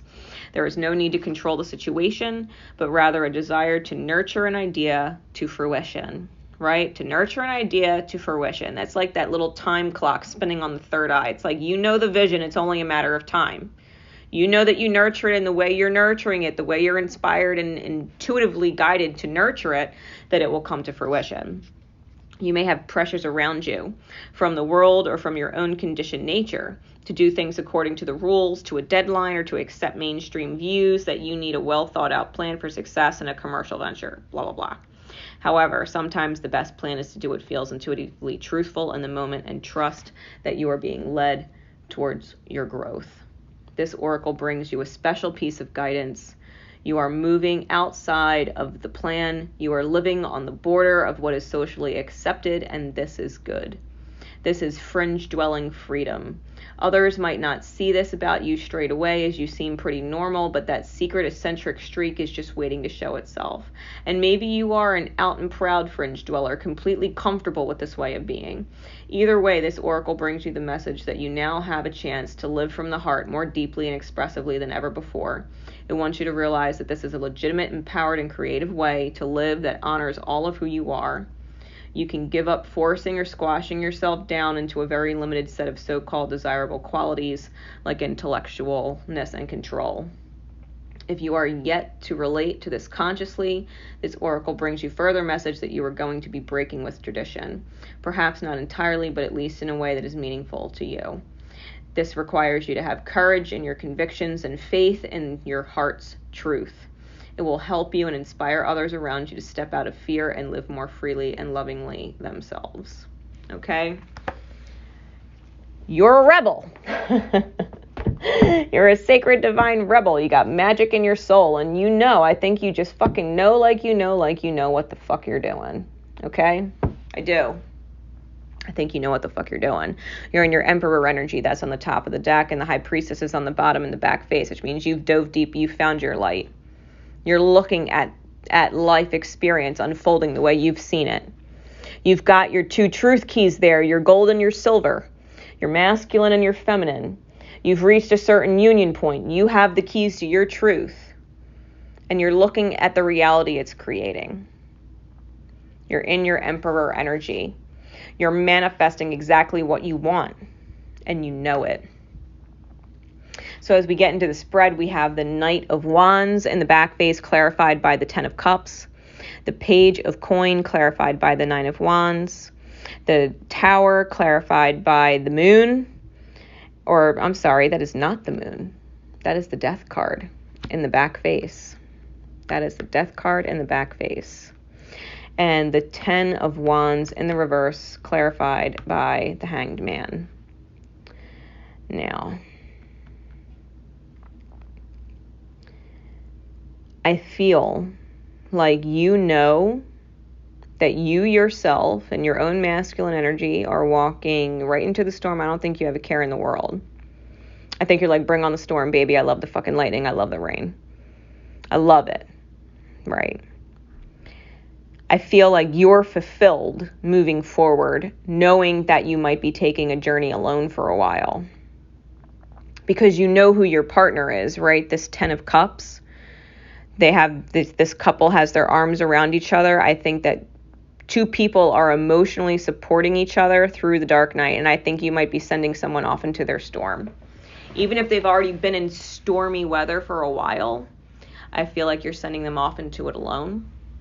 And it's like, don't worry, I'll meet you on the other side, right? Don't worry about it. I'll meet you there. So you have to take that path, and I got to take this one. That's fine. We're still both going through the same storm together, and we're both going to end up in the same place. But intuitively, you know you have to do it alone, right? There's this knowing that, especially because it's a white horse, it's like spirit's giving you the stamina and them the stamina and carrying you forward. There's a certain sacredness about it, this journey. That's a solo journey. And while I was shuffling, the Hermit kept popping out and showing and flashing itself. It wasn't actually coming out, but it was flashing itself. So there's definitely an independent energy here. something that you're waiting for, like only time will tell, but it's also only a matter of time. So you might get there before the other might get there before you, but the whole point is that you both end up where you're meant to be in the end. And I think that there's this opportunity with the Page of Coin in the Dark Knight that, you know, with the Nine of Wands, someone might reach out to you, someone might reach out to them. If you accept a karmic soulmate into your life, I promise you that your counterpart will also accept a karmic soulmate into their life. If you decide not to, chances are your counterpart won't either, right? Your counterpart won't either, you know, so keep in mind the mirror, because even though you're separate, you're on the same journey, okay? I feel like whenever someone presents a chance for you to connect, you have your arm outstretched, like it's okay. Come to me. I'm here. You know, this feminine energy that's always willing to take in the wounded warrior, right? And he's got bandages around his head. He might be fucked up in his thinking. He might have his head all fucking out of sorts. He might have his priorities wrong, which is probably maybe why you can't travel with him, because if you're traveling with him, he might be reckless. He might go off. He might get distracted. He might do whatever. But if he's by himself, he's got to fucking focus. He's got to take the path. He's got to walk the straight and narrow, because if he gets distracted and he's alone, he's lost. He don't have anybody to fall back on, right? So it makes the journey more effective and efficient to go separately, right? It's more effective and efficient to go together. It might end up taking longer. It might end up taking a lot longer, especially if you're distracted by each other. But if the goal is to get to, you know, point B from point A and in the most effective and efficient way possible, that's why you're going separately. It's to make it effective and efficient so it doesn't take any longer than it has to. And I think every time this opportunity is presented to, you know, take in this wounded energy, this wounded masculine energy, I think that's when the Tower moment hits and you realize something has to transform and you need to free yourself. The old way of doing things for them and for you, these two masculine energies on the death card that look white and pasty pale like zombies or corpses, you know, with the raven there, like your ancestors or your history would tell you, like, you guys are going to kill yourselves. You know, you're both not going to make any progress. It's like going on that journey together and realizing you both died in the desert because you were distracted for too long. You never actually made it to the destination. Something has to crash, right? Some kind of breakthrough, some kind of lightning has to come in and break the facades, break the egos, break the minds, right? This transformation, this rebirth of the heart space and the divine feminine energy. You know why it reminded me of the moon card? I thought it was the back face of the moon card, because the moon card actually has the two towers on it with the moon in between. It's very reminiscent of the moon. This is, which is inner child healing. It's healing of illusion, right? It's the healing of illusion. This is understanding the elixir of life. This is understanding the death and rebirth process. This is understanding the fact that spirit guides us all. Our higher self, our higher will guides us all. You know, we all have a purpose here and a journey here, and we're all learning soul lessons. It's about releasing the burden and making heart over head decisions with the Ten of Wands in reverse with the Hanged Man. When we go through this shattering, the epiphany moment of the Tower, because the Tower is divine intervention, that's when Spirit puts the brakes on and says, you cannot pass go. You cannot collect $200 unless you get yourself out of fucking jail. You got to get yourself out of jail. Because it's a trapped experience, right? It's a trapped experience. There can't be one tower. There has to be two. You have to have two strong individuals. One empty tower does not serve. You have to have two strong towers, which means two people that know how to choose and align themselves with their highest good. Something's got to give. Something's got to give. There's a reason why you guys are taking the journey alone. There's a reason. And you know it. And you know it, Miss Priestess.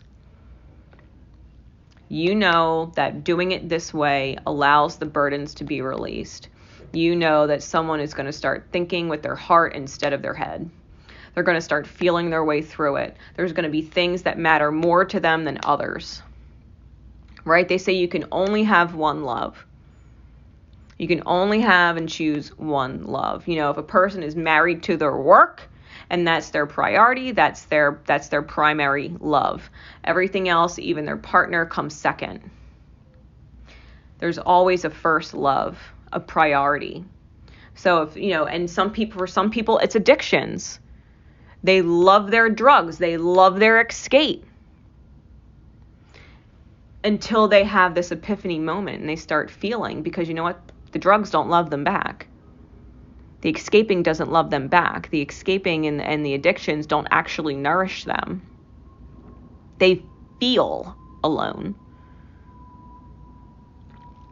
And it's necessary for them to recalibrate what the priority is as far as what they're loving. What's the priority? Because something has to give.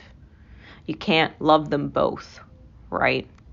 Equally. It doesn't work that way, especially if one hurts the other. It's impossible to do. It's like someone wanting a boyfriend or a partner who does not work 80 hours a week because they want to spend time with them. They want to travel. They want to go on vacations. They want to go out to the movies. They want to, or curl up on the couch and eat popcorn and Netflix and chill. And they can't because the person works all the fucking time. That person does not have time for the relationship that the other person wants. Right? It's a matter of what's the priority. What's the priority? And I think that's what's being healed with all of this masculine energy, because almost all of the cards have masculine on them. Almost all of the cards have masculine energy on them.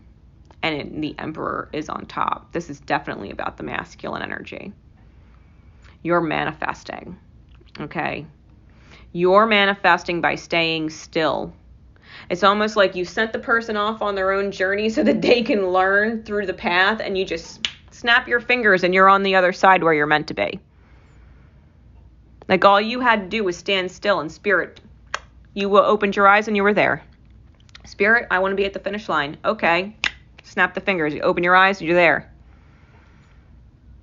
You know how to manifest. Someone else is learning, right? There's definitely this idea of going at things alone, knowing that it's the faster way to get to where you want to be, and that the burdens are gone and that the perspective has shifted.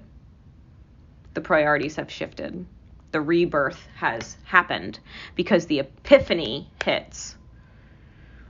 Someone can't fool themselves anymore. Can't keep doing things the same way anymore. It doesn't work.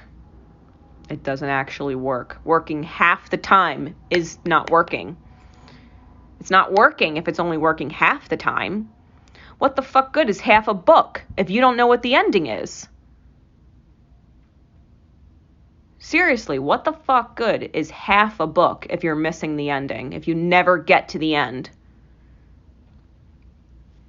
That's the whole point.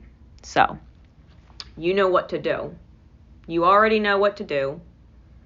And time will reveal everything. And I think it'll reveal a lot. I think it'll happen a lot faster than you think. A lot faster than you think. What could have been a 10-year fucking journey together the hard way, or a fucking 50-year journey the hard way where you never reach the actual happy ending, you could see this shit happen in a year and a fucking half. That is cosmically fucking fast. That's a blink for soul time. That's a blink of an eye. So, I hope that helps understand, right? Boss mentality, this is how we create and take charge in our life to get what we want. To get what we want to manifest. So, I love you. Moving on. All right, so the last secret code name is Fleetwood Mac. And it's the song Go Your Own Way. It was blaring. If you're not familiar with the song, I do have the lyrics here for you. If you want to read them, just pause it real quick so you can read them, because I'm just going to keep going and I'm not going to sing it. It's been singing in my head since I got the code name. So, getting right into it. Guidance card is card number 24. It's called New Birth, Guarded Vigilante. In every creative process, in every birth, in every opening of a new cycle of life, there is a time of vulnerability. This vulnerability is natural and appropriate. The process of growth and maturity has to take place. It cannot be any other way. Within you, perhaps even below your level of conscious awareness, there is a fresh new life emerging. This new life is in need of your attention and your care. This could be a relationship that needs tending with interest and kindness. It could be a new idea that you need to nurture into fullness because it is going to hold special purpose for your life path. It might be something within you, a new behavior or a new way of looking at yourself or a new way of being in the world that you need to tend to until it becomes more natural for you to embody. You must pay attention to the new life emerging for you now, or you will soon you must pay attention to the new life emerging for you now, or that you will soon sense. You must not be careless and think it doesn't matter, because it matters greatly. Being careless now is akin to killing off the idea before it has a chance to grow strong enough to withstand the circumstances. The criticism, the jealousy, or the sabotage by the dark consciousness in yourself or others. Be intelligent to its potential power and stay centered in your heart and in your wisdom to avoid its ill effect upon that which we are nurturing into life. Your vigilance and care is most certainly required. Only allow those proven to be trustworthy to support you in this, those that can handle the frequency or vibration of what you're seeking to nurture. Some may love you but be frightened of what you're creating. Stay true to yourself and your creative power, and be wise as to whom you invite into your inner sanctum to witness this new life emerging. This oracle also brings particular guidance about keeping your inner sanctuary pure. Sometimes you will find that others have taken up residence in your sanctuary. Perhaps an argument that you cannot let go of has another living in your head. A suffering that has not been acknowledged and released can feel like a big, old, dirty suitcase of emotional baggage cluttering up the temple space of your heart. It is time to focus on the purity, light, love, and compassion that dwells within you. Everything else will come and go, and that is just fine. But the purity within your sanctuary is eternal. It will give you the peace and spaciousness of mind that you need to recognize the new life, and to compassionately but firmly denounce any intrusion upon that new life by doubt, fear, or sabotage. Okay?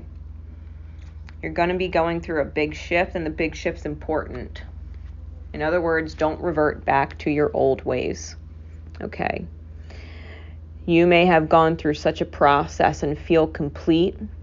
Like, if you look at the card, she's stone. She's like a stone statue.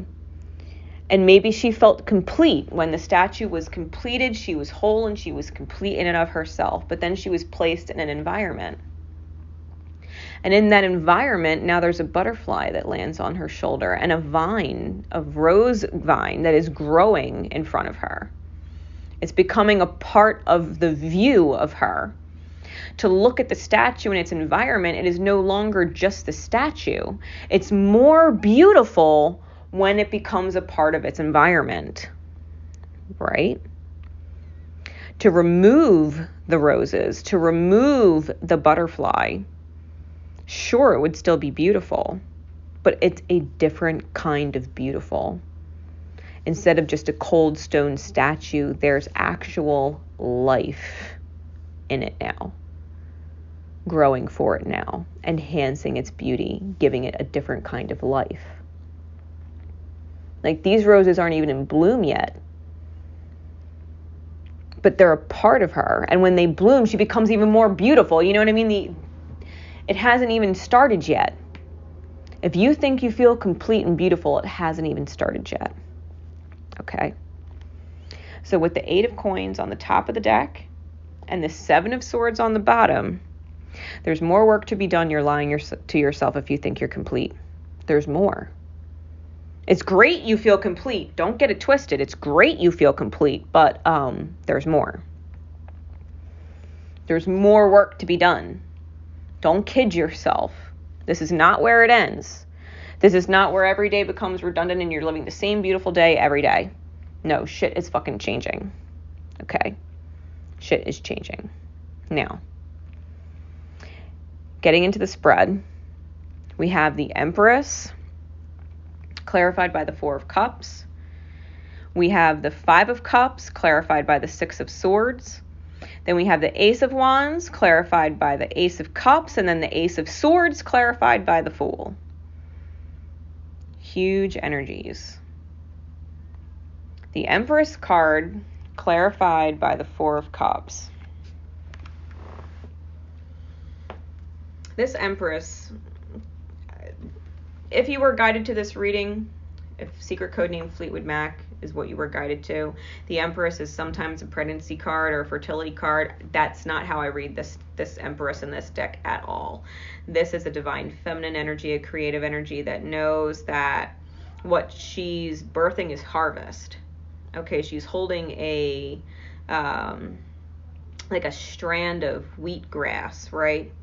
She's holding this strand of wheatgrass. She is the queen of the harvest. If you thought you were whole and complete, there's more. You're about to receive more, okay? You're harvesting more. You don't know what opportunity you're missing. It's almost like you're looking at the shore and feeling like you've had all this harvest, you've had it all, and yet something's still missing. We have this little crab in the cup, kind of chilling. A little out of its element, right? A little bit out of its element with the cup. Maybe you feel like even though you're complete, something's missing still. Maybe you have it all. Maybe you have the whole manifestation. Maybe you have the partner, you have the car, you have the house or the home, and you have everything that you could possibly ask for. And yet something is still missing. And maybe you can't put your finger on it, and that's fine because Spirit's surprising you. Spirit surprising you.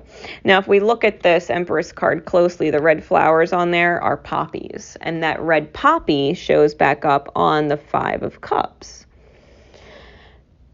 If you look at the path in front of the Empress, you could almost imagine that she's looking at the person in the cloak on the 5 of Cups card. That they're in front of her, right, off scene.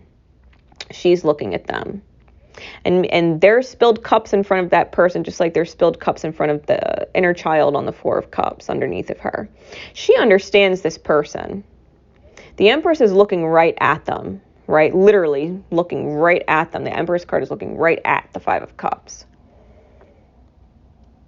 This person, I think they're a bit of a mystery or an enigma even to themselves. I think that maybe they're searching for more. Maybe they don't feel deserving of all the harvest, that they're walking away from her or choosing a path away from her, right? Because even if you think about the lyrics of the song, you can go your own way, like, I want to give you my world, but you won't take it from me.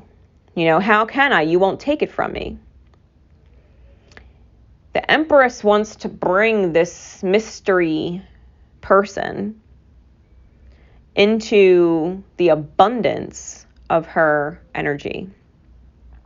And yet, there's this wounded inner child that still needs to be nurtured. I think she understands whoever they are, she understands what they need.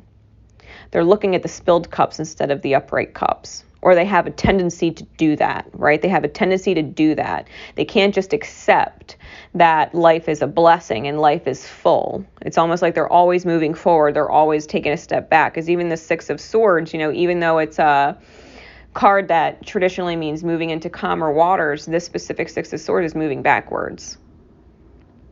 It's moving backwards. I think whoever this energy is, I think you guys are aligned in the stars, right? Especially because the Empress card has all these double constellations on it with this big bright green star in the middle. I think there's a definite healing, a certain amount of divine miracle that comes along with the alignment of the two of you. And someone is being pulled back into their shadow. I think the Empress staying present for them is important, but it's not necessarily in her interest to get off of her throne of abundance, of having everything, and move into the desolation landscape that is in that Five of Cups or the Four of Cups. I don't think she wants to go backwards, right? She's an empress. She don't go backwards. Okay, she looks forward. She looks forward and she sees how someone else is looking back. Do I even deserve to be happy and fulfilled, right? Do I deserve to manifest everything? Can I move in that direction? Or am I going to blow it, right? Or am I going to blow it? Am I going to move backwards and leave this Empress here like a fuckatard? You know what I mean? Like, you can't. What person legitimately leaves an abundant life with the Empress to go backwards? Well, someone with childhood wounding. Someone who has missed an opportunity to heal somewhere. Someone who isn't ready yet or doesn't feel deserving of the Empress's world, right? And then all these aces and the Fool hit, which is crazy. I think as soon as this Five of Cups person, this mysterious person who's veiled, right? Even in the Six of Cups, they're veiled. They're moving forward and they're moving backwards, or they're considering moving backwards. But I think Spirit's like, excuse me, no. Lightning strikes, right? Lightning fucking strikes the tree in the background. It is on fire. Wherever that person was going or wherever they thought they were gonna be, I don't even think it exists anymore. Doesn't exist anymore. They can't go where they thought they were going. Or the Empress ends up in trouble and it's like all of a sudden, I'm going to rescue you. I'm going to save you. And they come right back. They don't want to leave the Empress high and dry. They still love the Empress. They love that energy. Who doesn't? They're the most abundant heart space. They manifest everything. They manifest fulfillment. They're the ultimate creator. It's like someone got a bug up their ass. I was like, oh shit. I thought she was rescuing me. I have to go save her. I have to go rescue her.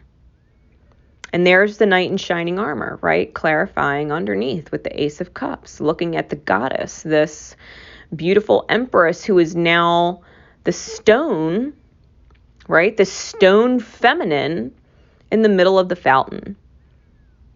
We think about the stone woman on the New Birth Guarded Vigilante. It's like the tree strikes. The Empress is the tree, and lightning hits the tree, and she becomes this beautiful stone fountain. Overflowing water. Overflowing love energy in the dark night. And the knight in shining armor comes back and sees how she's changed. Sees how she's changed. She's solid. She went from sitting on a throne of stone to becoming the stone and improved at that. It's not just a throne anymore. It's a beautiful overflowing cup.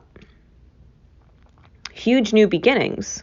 This Empress has transformed into something timeless.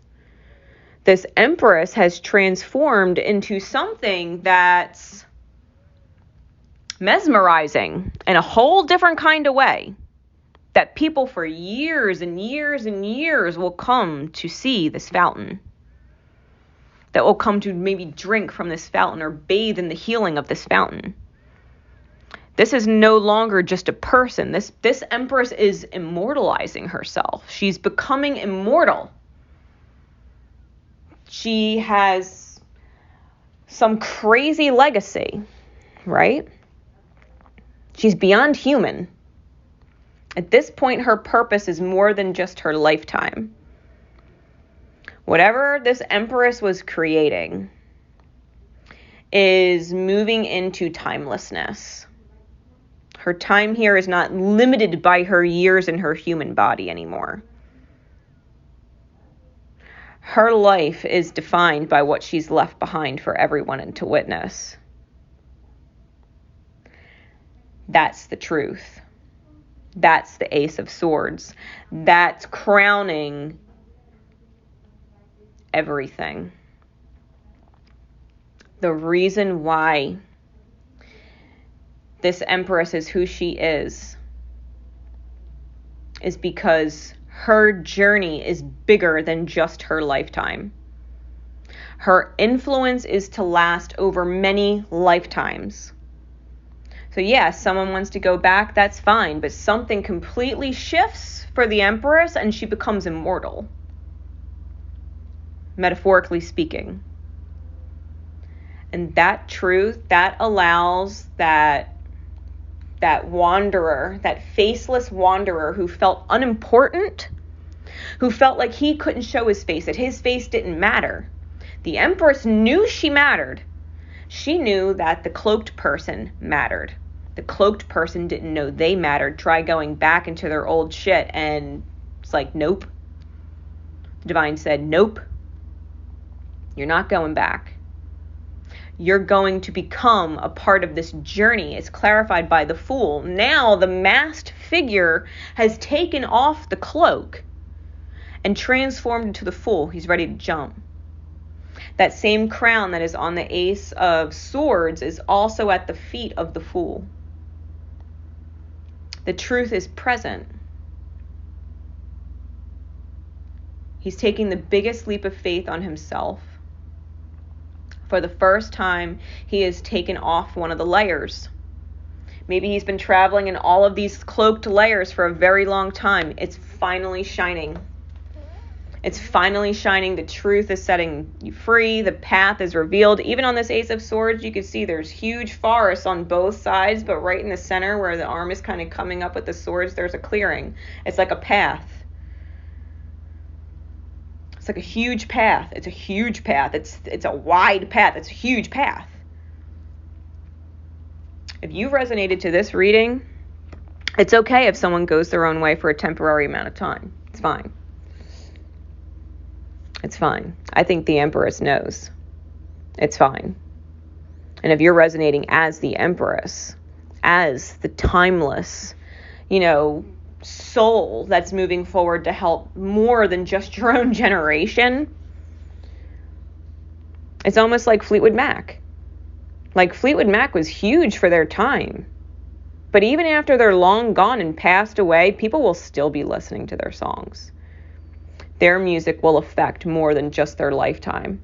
Like Elvis has been long dead and gone. The Beatles have been long gone. Like they've been done forever. People still listen to their music. People still love their music. People still grow up. Kids today are growing up with their parents playing that music. It continues forward. The legacy is more than just this lifetime. So it's okay.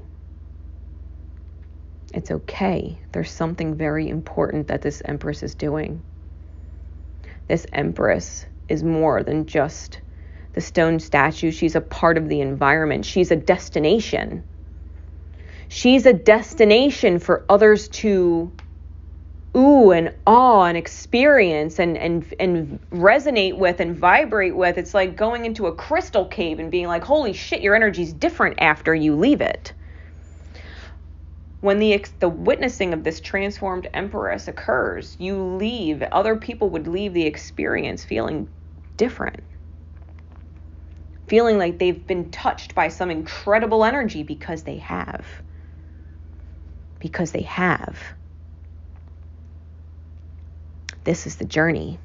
This is what it's all for. It's a huge path. It's a huge leap of faith. I think it's totally worth it.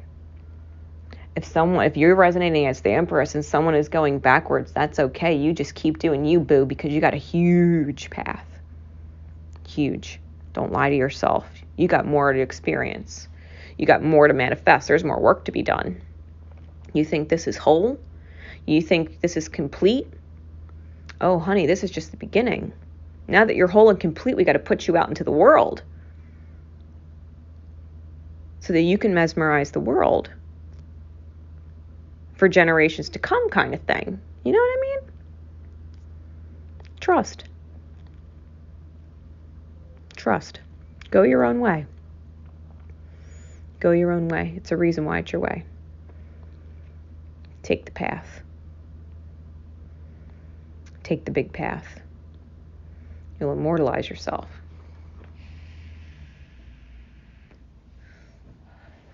You become a legend, right? You literally become legendary.